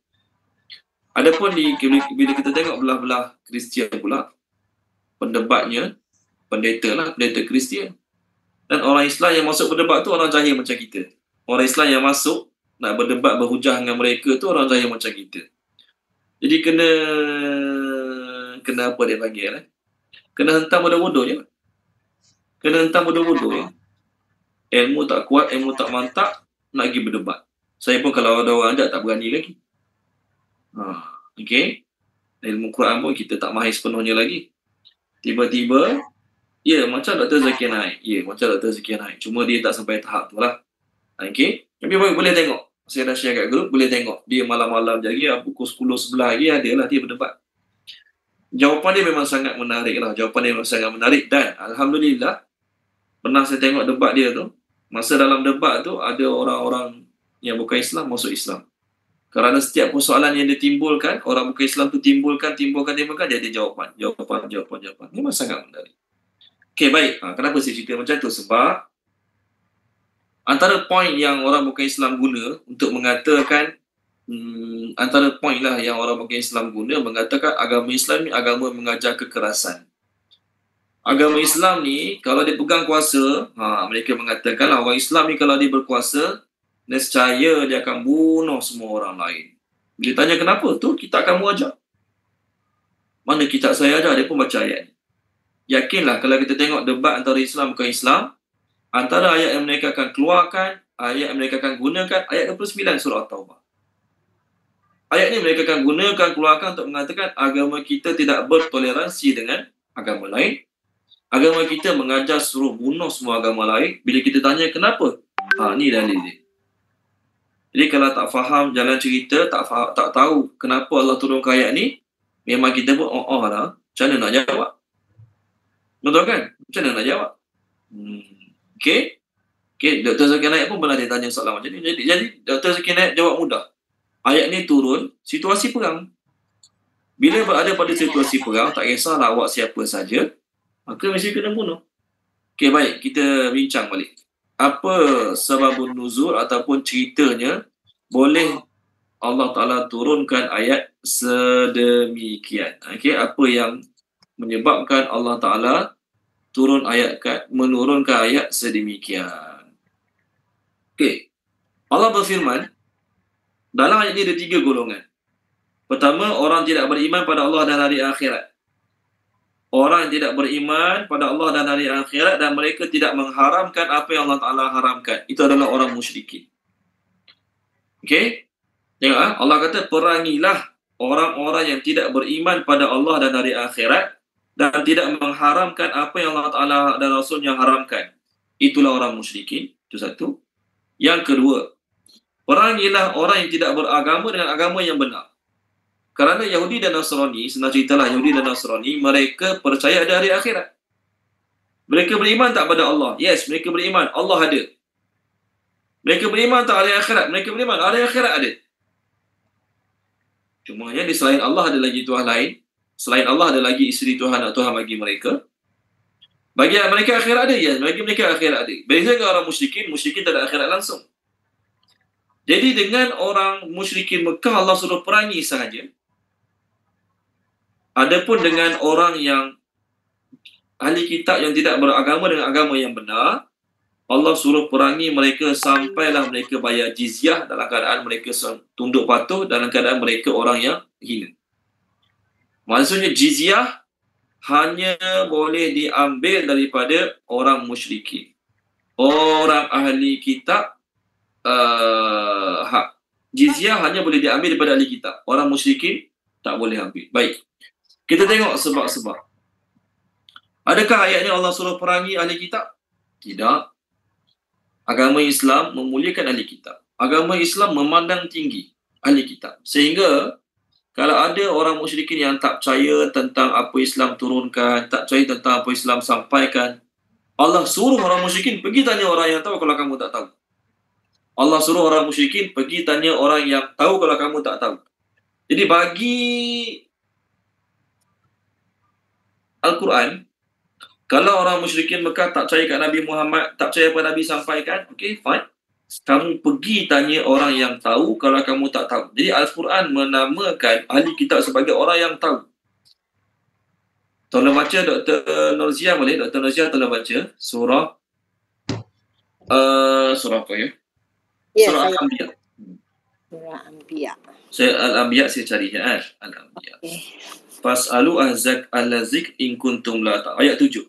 Muka surat 322. Okey. 322 ayat nombor 7. 322 ayat ke-7. Okey. Kami tidak mengutuskan para rasul sebelum kamu Muhammad, melainkan beberapa orang lelaki yang kami beri wahyu kepada mereka. Maka tanyalah olehmu kepada orang yang berilmu jika kamu tidak mengetahui. Betul? Terjemah dia betul, Dr. Nurziah. Tapi ada tak dalam ayat tu diterangkan siapakah yang dimasukkan sebagai orang berilmu? Tak ada kan? Tak ada. Tak ada eh? Okey, baik. Tak ada tak apa. Tengok dia terjemah bahasa Inggeris. Terjemah bahasa Inggeris ni bagus. Terjemah bahasa Inggeris ni bagus, diterangkan siapakah yang dimasukkan dengan orang yang berilmu itu. Saya share kat skrin je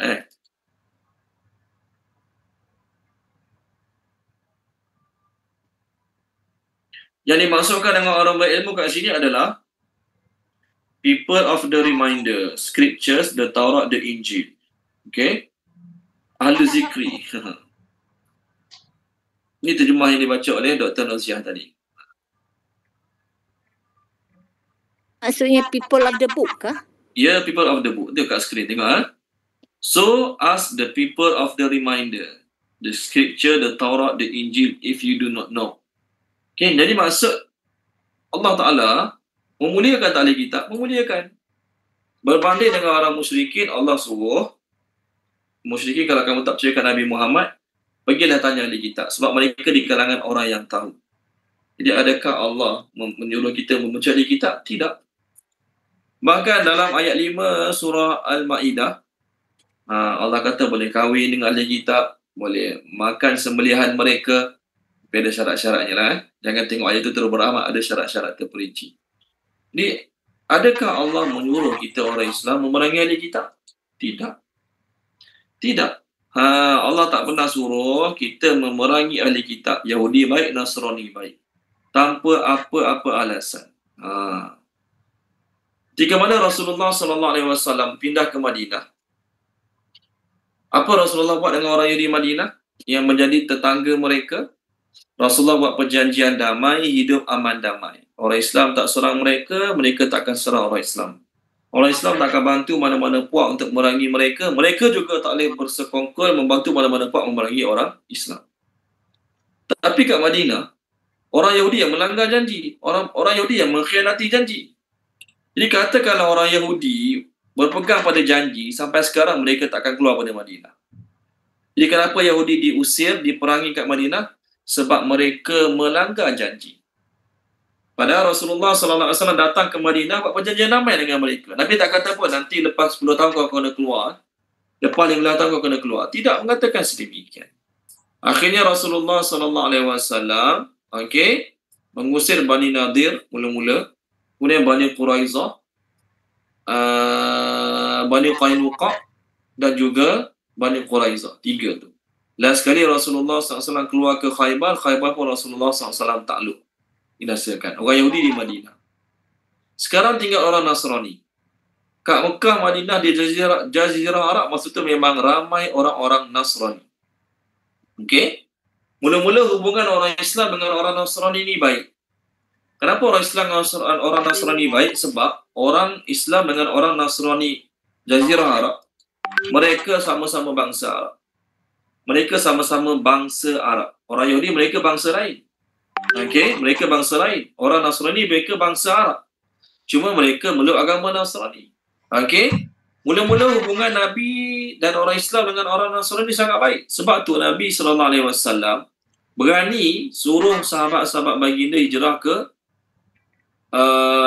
Habsyah. Minta perlindungan kepada mereka 2 kali. Okey. Sehingga Raja Habsyah pada masa tu, nama apa Najashi nama pangkat dia.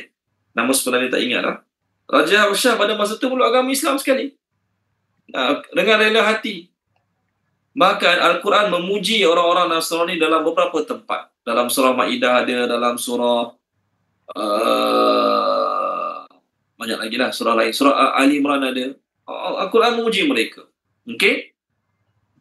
Rasulullah SAW pernah mengirim utusan-utusan memakai pakaian-pakaian istiadat kerajaan, untuk mengajak mereka masuk Islam. Sama ada kerajaan Rom, Hercules masa tu, kerajaan Maqawqis, Raja Nasrani di Mesir. Rasulullah hantar utusan kepada mereka untuk hubungan baik dengan mereka. Walaupun raja-raja tadi tidak menerima agama Islam, tetapi hubungan mereka dengan Islam tetap baik. Orang Nasrani tadi. Okey? Tetapi masa tu Rasulullah dengan Raja Rom, Hercules tak ada masalah. Dengan Raja Nasrani Mesir, Maqawqis pun tak ada masalah. Tetapi di belakang-belakang, bahagian utara Tanah Arab, bahagian tu lebih kurang dah 600 tahun lebih dikuasai oleh kerajaan Rom. Sebelum Nabi Isa lahir lagi, bahagian utara Tanah Arab ni memang dikuasai oleh orang-orang Rom. Oleh kerana dikuasai oleh orang-orang Rom, banyaklah bangsa Arab memeluk agama Nasrani. Waktu masa Nabi mula-mula dapat wahyu kan, Nabi jumpa Waraqah bin Nawfal, orang Nasrani. Masa tu kat Mekah, Madinah tak pelik pun ramai orang yang memeluk agama Nasrani. Okey, baik. Pada masa tu, kerajaan-kerajaan Rom di belah utara Arab ni, mereka mula rasa tergugat, terganggu, tak senang dengan kebangkitan agama Islam di Mekah Madinah ni. Pada tahun ke-4 Hijrah, setelah Nabi SAW hijrah ke Madinah pada tahun ke-4 Hijrah, orang-orang Islam Madinah telah merasai ancaman-ancaman yang dibawa oleh orang utara ni. Okey, bahkan telah keluar kabar-kabar angin yang kerajaan Rom yang menguasai utara Jazirah Arab pada masa itu telah berkeinginan memusnahkan Madinah Munawwarah.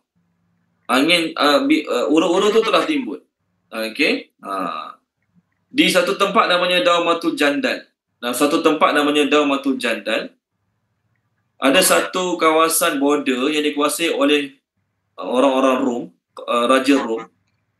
Kabilah-kabilah Arab Nasrani, orang bangsa Arab yang agama Nasrani ni, mereka telah merompak menyamun kafilah-kafilah Arab yang Islam yang bawa lindungan Nabi SAW. Okey? Sehingga jalan orang-orang Arab nak pergi ke Syam tidak aman lagi. Pada tahun ke-4 Hijrah. Sehinggalah pada tahun ke-5 Hijrah, pada bulan Rabiul Awal, Rasulullah SAW pergi kat tempat tu, nama Daumatul Jandal tu. Rasulullah pergi bawa 1,000 orang tentera Islam untuk memerangi mereka yang suka buat kacau pada kafilah-kafilah Arab ni tadi. Perjalanan daripada Madinah nak sampai ke Daumatul Jandal lebih kurang 15 hari, 15 malam. Bermula pada situlah hubungan antara Islam dan kerajaan Rom mula dah keruh. Mula dah tak baik. Ni siapa start dulu? Bukan orang Islam start dulu, orang Nasrani start dulu. Kemudian pada tahun 6 Hijrah berlakulah perjanjian Hudaibiyah antara orang Islam Mekah dengan Madinah. Masa tu Rasulullah SAW mula menulis surat-surat kepada raja-raja tersebut mengajak mereka masuk Islam. Raja Hercules, Raja Maqawqis, okey. Masa tu raja yang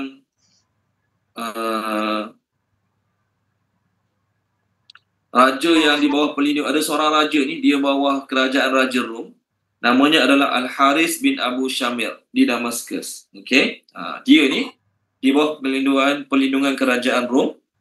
Okey. Nabi SAW hantar surat kat dia. Dia baling surat Nabi ke tanah. Dia pijak-pijak surat Nabi dan dia bunuh utusan Rasulullah SAW. Pada undang-undang antarabangsa masa tu. Undang-undang antarabangsa pada masa tu tak boleh bunuh utusan. Dia steady bunuh utusan. Okey. Kerana apa? Dia ni orang Arab. Dia bangsa Arab. Tapi dia dapat kuasa untuk memimpin sebuah negeri di bawah kerajaan Rom. Sombonglah dia. Sehingga kan dia dikatakan dia ni orang Arab tapi agama Nasrani. Sehingga kan pada masa tu dikatakan dia ni lebih Rom pada Rom tu sendiri. Dia lebih Rom pada Rom tu sendiri. Maksudnya kerajaan besar Raja Rom tak buat macam dia. Kerajaan Rom yang besar tak buat macam dia. Tapi dia ni lebih sudu daripada kuat ni. Dia bunuh utusan Rasulullah SAW. Okey. Macam tu lah juga. Okey. Ni Dr. Hamka tulis lah kan. Macam tu lah juga ada sultan-sultan Melayu dulu di Indonesia dan bupati-bupati ni. Mereka sanggup menjilat orang-orang Belanda. Okey. Sehingga sanggup membunuh pahlawan-pahlawan kemerdekaan orang-orang Indonesia. Sama lah macam orang Arab yang memeluk agama Nasrani. Mereka berperangai lagi teruk pada Rom tu sendiri. Okey. Jadi Rasulullah SAW tahu yang buat hal ni bukannya kepala besar. Yang buat hal ni kecil-kecil ni. Raja-raja kecil ni. Maka Rasulullah SAW buat keputusan tak nak berhadapan dengan orang kecil-kecil ni. Rasulullah SAW nak pergi menghadap bangsa Rom tu sendiri. Raja Rom tu sendiri yang beragama Nasrani. Maka sebab itulah berlakunya peperangan Tabuk yang kita akan bincang dalam surah ni nanti. Itulah desas-desus ataupun spark permulaannya berlaku peperangan Tabuk. Okey, jelas lah. Jadi kita tak adalah kata nak memerangi mereka. Mereka yang dulu mula-mula melanggar perjanjian dengan orang-orang Islam ni. Sebab tu tuan-tuan dan puan-puan, Nabi bagi tak mereka mengamalkan agama mereka di Madinah? Boleh. Orang Nasrani bebas buat biara mereka. Orang Yahudi pun bebas buat tempat ibadat mereka. Nabi tak bagi robohkan. Yang tak bolehnya apa dia? Orang musyrikin. Sebab tu bila timbul soalan, kenapa dalam ayat ni Allah suruh orang Islam ambil jizyah daripada orang musyrikin, orang Yahudi dan Nasrani sahaja? Kenapa orang musyrikin tak boleh bayar jizyah? Okey, kenapa jizyah hanya diambil daripada ahli kitab sahaja? Kenapa tak diambil daripada orang musyrikin? Itu soalan yang kita akan bincang nanti insya-Allah. Baik. Agama Nasrani, mereka percaya pada Allah, mereka percaya pada akhirat, mereka percaya pada syurga neraka. Tetapi Allah kata mereka tidak beragama dengan agama yang hak. Apa maksud agama yang hak? Agama yang hak adalah mereka kena mengharamkan apa yang Allah Ta'ala haramkan dan mereka kena menghalalkan apa yang Allah Ta'ala halalkan. Mereka tahu, okey, mereka tahu mereka sepatutnya kena beriman dengan Nabi Muhammad SAW. Tapi mereka tak amalkan. Okey. Jadi asalnya agama mereka agama yang betul. Tetapi agama mereka telah diubah suai, ditekuk tambah. Sehingga pada zaman Nabi Isa masih hidup, tak pernah ada isu anak Tuhan, isteri Tuhan, 3 dalam 1.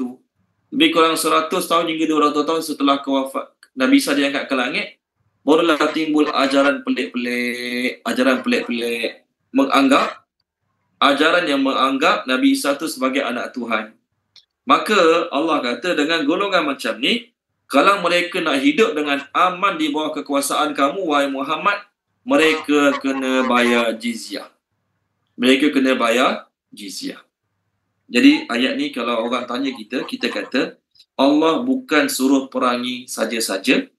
Allah suruh perangi kerana mereka yang mula memerangi dulu, dan sekiranya mereka nak berdamai, tak nak berperang, maka Allah suruh kita berdamai dengan mereka. Baik. Pasal jizyah, kita nak habiskan ayat ni je. Pasal jizyah. Okey. Ayat ini menunjukkan kepada kita bahawasanya agama mereka Allah tak suruh hapuskan. Allah hanya suruh hapuskan agama musyrikin. Kalau boleh, Allah nak di Mekah, Madinah, Jazirah Arab, tak ada langsung agama sembah berhala. Adapun agama ahli kitab, Allah tak suruh kita, Allah Subhanahu Wa Taala tak suruh kita menghapuskan agama mereka. Maksud hapuskan apa dia? Allah perintahkan Nabi dengan para sahabat, tak boleh, kalau boleh jangan ada satu gereja pun, jangan ada satu biara pun atau komiti. Tak boleh. Bahkan agama Islam kalau lagi pegang, kalau agama Islam lagi pegang mana-mana tempat, haram, berdosa pihak tentera Islam tadi merobohkan tempat-tempat ibadat Yahudi dan Nasrani. Mana dalil dia? Tengok surah Al-Hajj, surah Al-Hajj.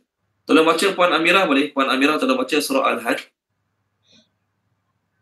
Saya cari muka surat sekejap.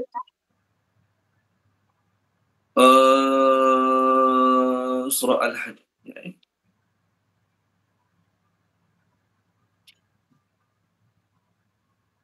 Kejap. Okey, baik. Muka surat 337 Puan Amirah. Muka surat 337 ayat 40. 337 ayat 40.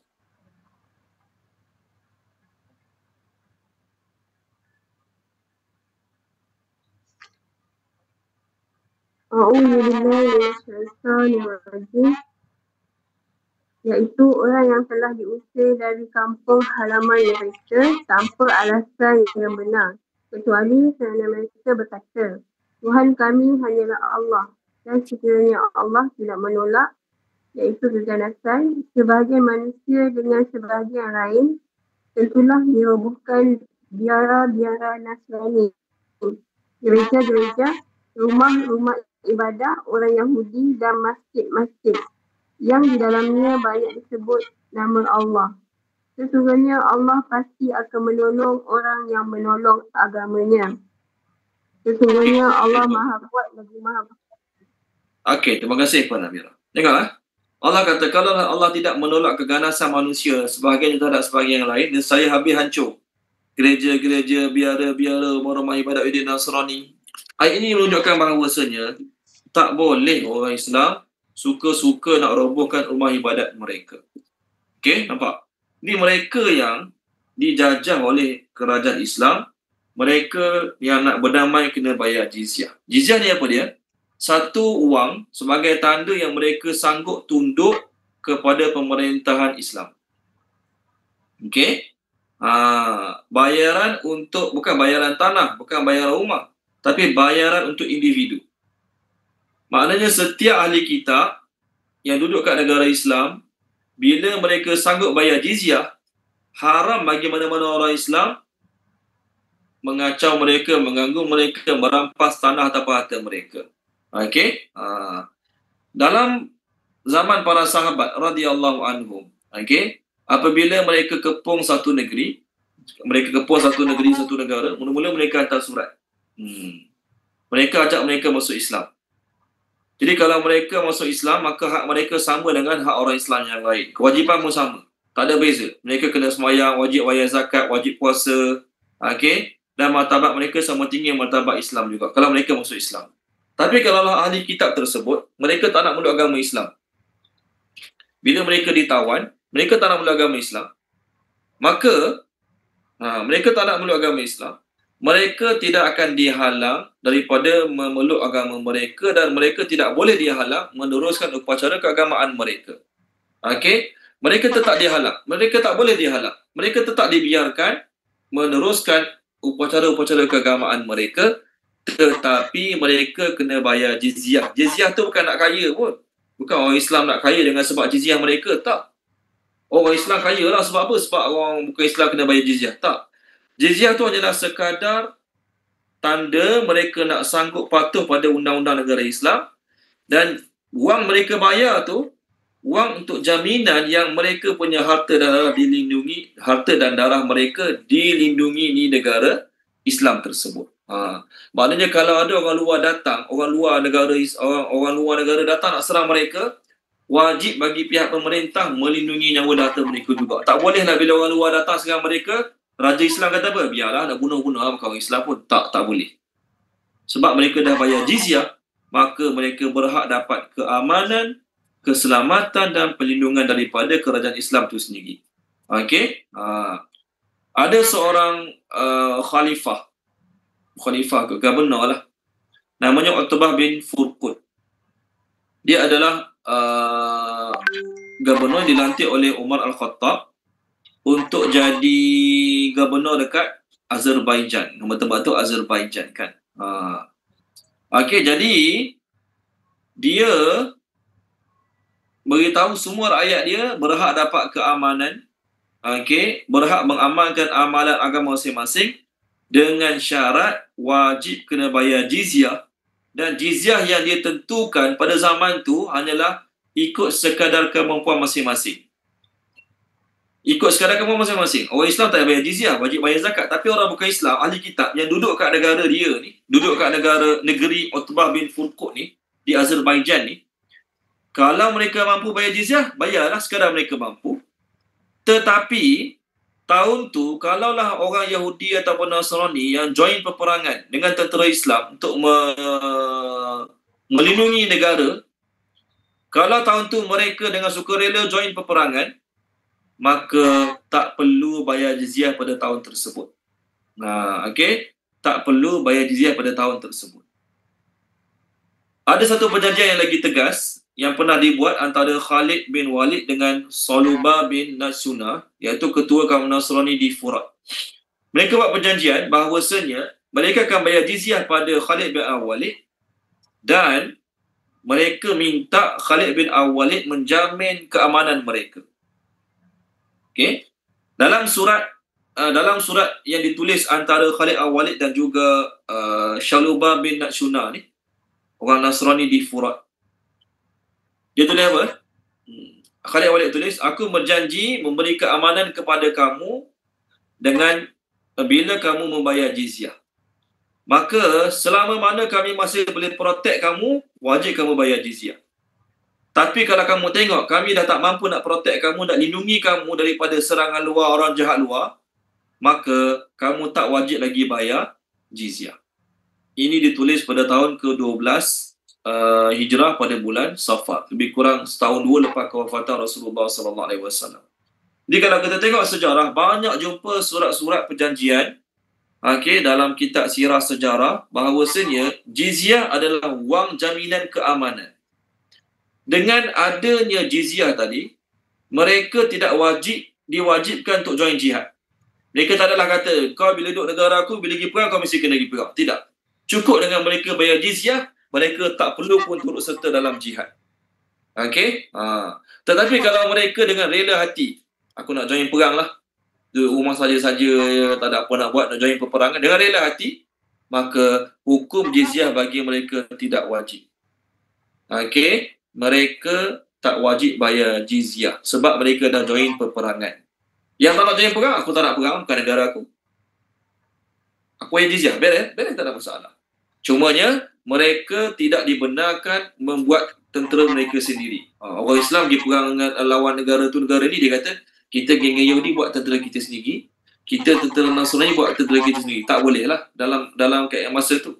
Tapi mereka nak join peperangan dengan orang Islam, nak memelihara tanah negeri mereka, tak jadi masalah. Okey. Pada zaman Rasulullah SAW, jizyah mula-mula sekali dipungut ketika mana orang Nasrani daripada Najran datang ke Madinah. Orang Nasrani dan Najran datang ke Madinah. Mereka mengirim 1,000 pasang pakaian, separuh pada bulan Safar, separuh lagi pada bulan Rejab. Dan mereka akan menjamin kepada orang Islam 30 perisai, 30 ekor kuda, 30 ekor unta dan 30 jenis senjata. Jadi orang Islam pun pada masa itu berjanji akan mengembalikan sekiranya ada berlaku peperangan, pengkhianatan daripada orang Islam Yaman terhadap negara mereka. Dan orang Islam kat Yaman, kat tanah-tanah Arab lain pun pada masa itu menjamin tidak akan mengganggu pendeta-pendeta mereka, rumah-rumah ibadat mereka. Jadi itulah jizyah yang pertama yang diterima oleh orang Islam pada zaman Nabi SAW. Okey? Jadi, orang yang kita boleh terima jizyah ni adalah ahli kitab, Yahudi dan Nasrani. Okey, mula-mula zaman Umar Al-Khattab radhiyallahu anhu, beliau tak nak terima jizyah, pungut jizyah daripada orang Majusi. Okey? Sebab Allah sebut ahli kitab dia. Ahli kitab ni maksudnya Yahudi dengan Nasrani yang ada beriman pada Taurat dan Injil lah kan. Orang Majusi sembah api, mana ada kaitan ahli kitab. Asalnya Umar Al-Khattab tak nak terima jizyah pada mereka. Tapi Sayyidina Umar Al-Khattab dia dengar penerangan daripada Abdul Rahman bin Auf. Abdul Rahman bin Auf kata bahawasanya Rasulullah pernah ambil jizyah orang Majusi di negeri Hijr ataupun Heger, orang panggil Heger sekarang. Maka boleh juga pemimpin-pemimpin Islam, khalifah-khalifah Islam mengambil jizyah daripada orang-orang Majusi. Adapun orang Arab di Mekah, di Jazirah Arab, mereka tak boleh terima jizyah. Tak boleh bagi jizyah. Mereka ada dua pilihan saja. Masuk Islam ataupun diperangi. Jizyah tak ada. Jizyah tak ada. Okey? Nabi Isa turun nanti, Nabi Isa akan menghapuskan apa? Jizyah. Apa makna Nabi Isa turun, Nabi Isa menghapuskan jizyah? Nabi Isa turun nanti, Nabi Isa hanya bagi dua pilihan saja pada orang ahli kitab. Beriman dengan agama Islam, kalau tak nak kami perangi. Jizyah tak ada. Sekarang masa turun ayat 29 surah At-Taubah ni, orang Nasrani, Yahudi ada 3 pilihan. Masuk Islam, kalau tak nak masuk Islam, sedia untuk diperangi. Kalau tak nak diperangi, bayar jizyah. Bayar jizyah.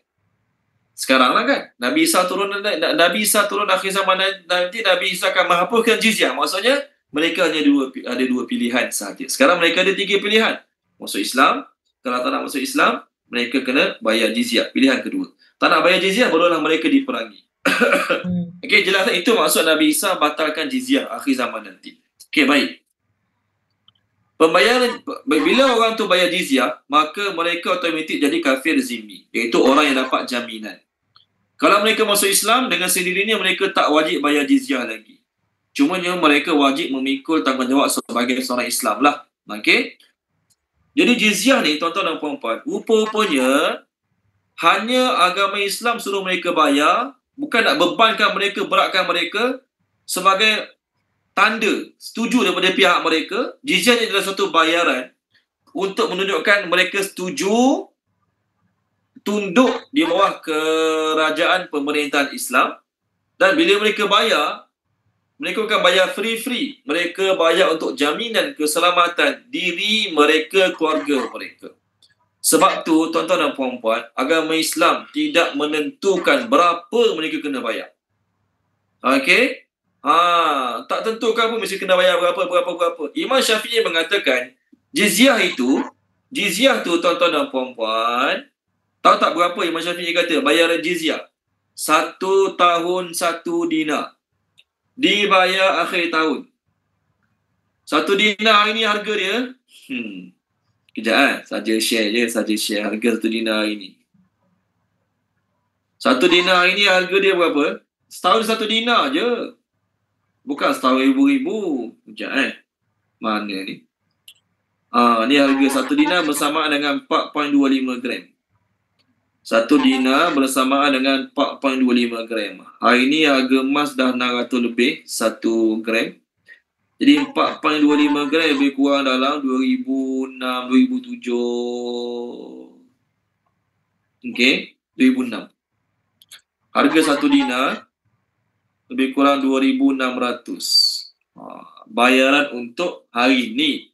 Jadi hari ni kita dengar setahun 2,600. Maknanya sebulan lebih kurang dalam 200 lebih kan? Berat tu sebulan 200 lebih. Ini harga hari ni. Okey. Harga 1 dinar ini lebih kurang 4.25 gram, RM2,616. Okey. Mahalnya 1 dinar, mahal. Tapi boleh beli sikit-sikit. Untuk lebih detail boleh PM saya. Okey. Sempat lagi. Puan Zakiah okey, Puan Zakiah. Puan Zakiah okey Masih ingat lagi email dengan password Puan Zakiah? Tak ada dah Puan Zakiah. Okey, baik, tak apa, sorry. Imam Syafi'i punya pendapat, setahun 1 dinar. Bayar bila akhir tahun? Orang kaya ke orang miskin ke tetap kena bayar jizyah 1 tahun 1 dinar. Anak-anak kecil, orang perempuan tak wajib bayar. Tengok. Anak-anak kecil tak wajib bayar, tak balik lagi tak wajib bayar, orang perempuan tak wajib bayar. Hanya lelaki-lelaki merdeka sahaja yang wajib bayar. Maknanya kalau ada hamba abdi yang Yahudi dan Nasrani, mereka juga tak wajib bayar. Ada seorang Yahudi tua lah zaman dulu. Jadi Yahudi tua ni, hujung tahun nak dekat dah, dia tak ada duit nak bayar jizyah. Lalu dia pun cari-cari, zaman Umar Al-Khattab ni, dia pun cari-carilah kalau ada orang boleh kasihan kat dia, boleh sponsor dia untuk bayar jizyah. Lalu Khalifah Umar Al-Khattab tengok Yahudi tu berjalan kulu gilir, dia pun tegur. Kenapa jalan kulu gilir ni, apa masalah ni? Maka Yahudi tua ni mengatakan ada masalah ni, dia tak mampu nak bayar jizyah. Yahudi tua ni tadi. Maka Khalifah Umar Al-Khattab mengatakan, tak apa, jangan risau. Dia pun panggil, Khalifah Umar Al-Khattab panggil orang yang jaga Baitul Mal. Khalifah Umar Al-Khattab apa? Tulis nama orang ni. Tulis nama orang tua ni di kalangan orang yang bayar cukai. Dia tua tak larat dah. Tak larat cari duit dah. Tak ada duit nak bayar jizyah. Tapi Sayyidina Umar panggil pengurusi Baitul Mal pada masa tu, tulis nama orang tua ni di kalangan orang yang bayar jizyah. Waktu muda dulu dia dah guna banyak tenaga dia untuk bayar jizyah kat kita. Takkanlah masa tua ni pun dia kena bayar jizyah juga. Maknanya tuan-tuan dan puan-puan, kalau tak boleh bayar, tak adalah agama Islam kata duduk penjara ke kurung dalam gua ke, tak ada. Tujuan bayar tu untuk tunjuk bukti yang mereka sanggup sedia duduk bawah pemerintahan orang Islam. Okey? Bahkan ada ulama-ulama fiqh keluarkan fatwa wajib bagi orang Islam, kerajaan Islam memberi belanja kepada orang-orang kafir zimmi yang melarat. Okey, apabila kaum keluarga dia tak mampu bantu duit belanja dia, maka bolehlah orang bukan Islam tadi membayar jizyah dia sendiri dengan duit zakat ataupun sedekah orang Islam lain terhadap diri dia. Pada zaman Khalifah Umar Al-Khattab radhiyallahu anhu, okey, pada zaman Khalifah Umar bin Abdul Aziz, pada zaman Khalifah Umar bin Abdul Aziz, ada gubernur beliau yang duduk kat Mesir hantar laporan. Dia kata, tahun ni jumlah, dia tulis surat lah ni, Khalifah Umar bin Abdul Aziz, gubernur ni yang jadi gubernur kat Mesir tulis surat kat dia. Surat tu dia tulis, dia kata apa? Jumlah jizyah yang dipungut tahun demi tahun makin kurang. Sebab orang kafir zimmi yang dulu bayar jizyah sekarang masuk Islam. Maka dia balas balik surat tu dengan dada marah. Agak marah, murka. Dia kata apa?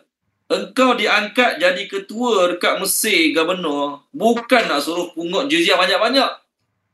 Tapi tugas engkau adalah nak ajak manusia pada jalan Allah. Itu yang patutnya. Jadi bukan satu kebanggaan bagi negara Islam. Ingat, bukan satu kebanggaan, kegembiraan bila negara Islam. Okey? Masya Allah, Puan Nurani boleh PM Puan juga Masya Allah. Okey, bukan jadi satu kebanggaan. Yes, tahun lepas kita dapat pungut jizyah 12 juta, tahun ni 14 juta. Tidak. Matlamatnya nak tackle mereka masuk Islam, bukan nak suruh banyak jizyah.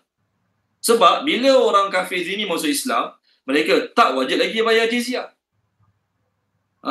Bukan matlamat kita nak kayakan negara dengan jizyah mereka, tidak. Banyak orang kafir ini masuk Islam, sukarela. Bila masuk Islam, mereka tak wajib bayar jizyah. Tetapi mereka kena bayar zakat. Jumlah zakat mereka kadang-kadang 2.5% daripada kekayaan mereka.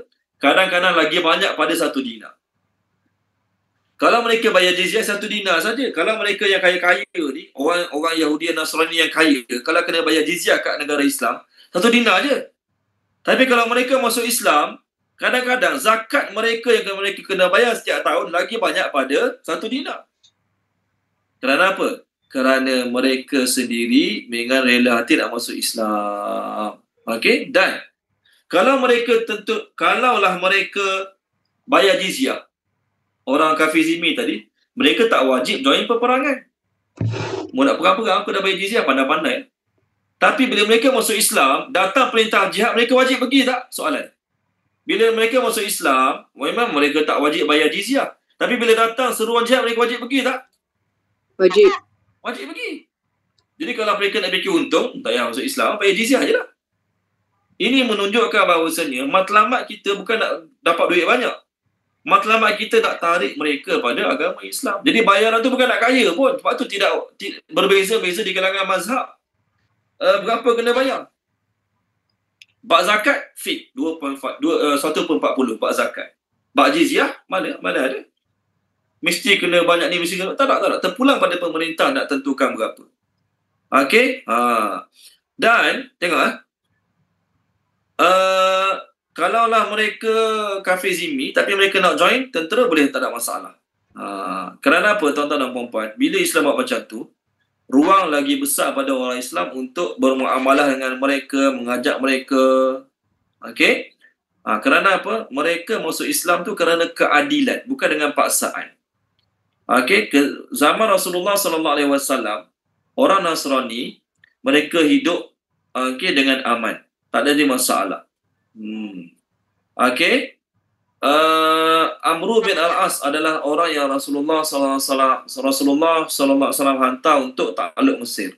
Okey. Pada masa tu Rasulullah SAW hantar Amru bin Al-As untuk takluk Mesir.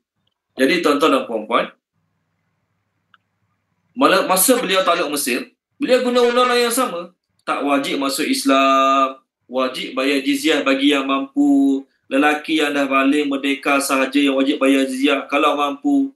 Kalau tak mampu, tak apa, kita boleh tolong. Okey, kita boleh tolong. Kerajaan Islam boleh tolong. Jadi jizyah ni bukanlah satu wang untuk mengkayakan negara Islam, tetapi satu bayaran untuk tunjuk yang mereka sedia patuh pada undang-undang negara Islam. Okey, jadi kenapa orang musyrik tak boleh minta jizyah? Bila orang Yahudi dan Nasrani dia bayar jizyah, mereka bebas nak amalkan agama mereka bagi petang siang malam. Dan agama mereka, walaupun ada pemesongan, tetapi asal usulnya tak daripada Allah. Katakanlah orang musyrikin kat Mekah Madinah bayar jizyah. Katakanlah orang musyrikin kat Mekah Madinah bayar jizyah. Apa berlaku? Soalan. Di Jazirah Arab, kalaulah orang Yahudi dan Nasrani bayar jizyah, mereka bebas amalkan agama mereka. Betul tak? Kalaulah, orang musyrikin pun bayar jizyah, nescaya apa? Mereka pun bebas amalkan agama mereka di Jazirah Arab. Kami bayar jizyah juga. So kata kami nak sembah berhala sehari 5-6 kali pun. Maka itu tak dibenarkan oleh Allah Subhanahu wa Ta'ala. Jazirah Arab mesti bersih daripada penyembahan berhala. Sebab tu untuk orang musyrikin, dia Jazirah Arab 2 pilihan saja. Masuk Islam ataupun kena keluar daripada negara ni. Tak ada jizyah. Tak ada jizyah tak ada. Adapun untuk ahli kitab, mereka ada 3 pilihan. Masuk Islam, kalau tak nak, bayar jizyah. Tak nak juga, barulah mereka diperangi. Okey, minta maaf, biar masa lebih sikit. Minggu depan kita masuk tajuk baru. Apa yang baik daripada Allah Subhanahu Wa Taala, apa yang tak baik daripada kekurangan kelemahan saya, mohon maaf pada tuan-tuan dan puan-puan, minta kepada Allah Subhanahu Wa Taala. Bismillahirrahmanirrahim. Allahumma zayyinna bi zinatil Qur'an wa akrimna bi karamatil Qur'an wa syarifna bi syarafatil Qur'an wa adkhilna al-jannata bi syafa'atil Qur'an ya dzal fadli wal ihsan. Allahumma anfa'na bima 'allamtana wa 'allimna ma yanfa'una wa zidna ilma walhamdulillahi ala kulli hal. Okay, terima kasih semua yang join. Minta maaf biar masa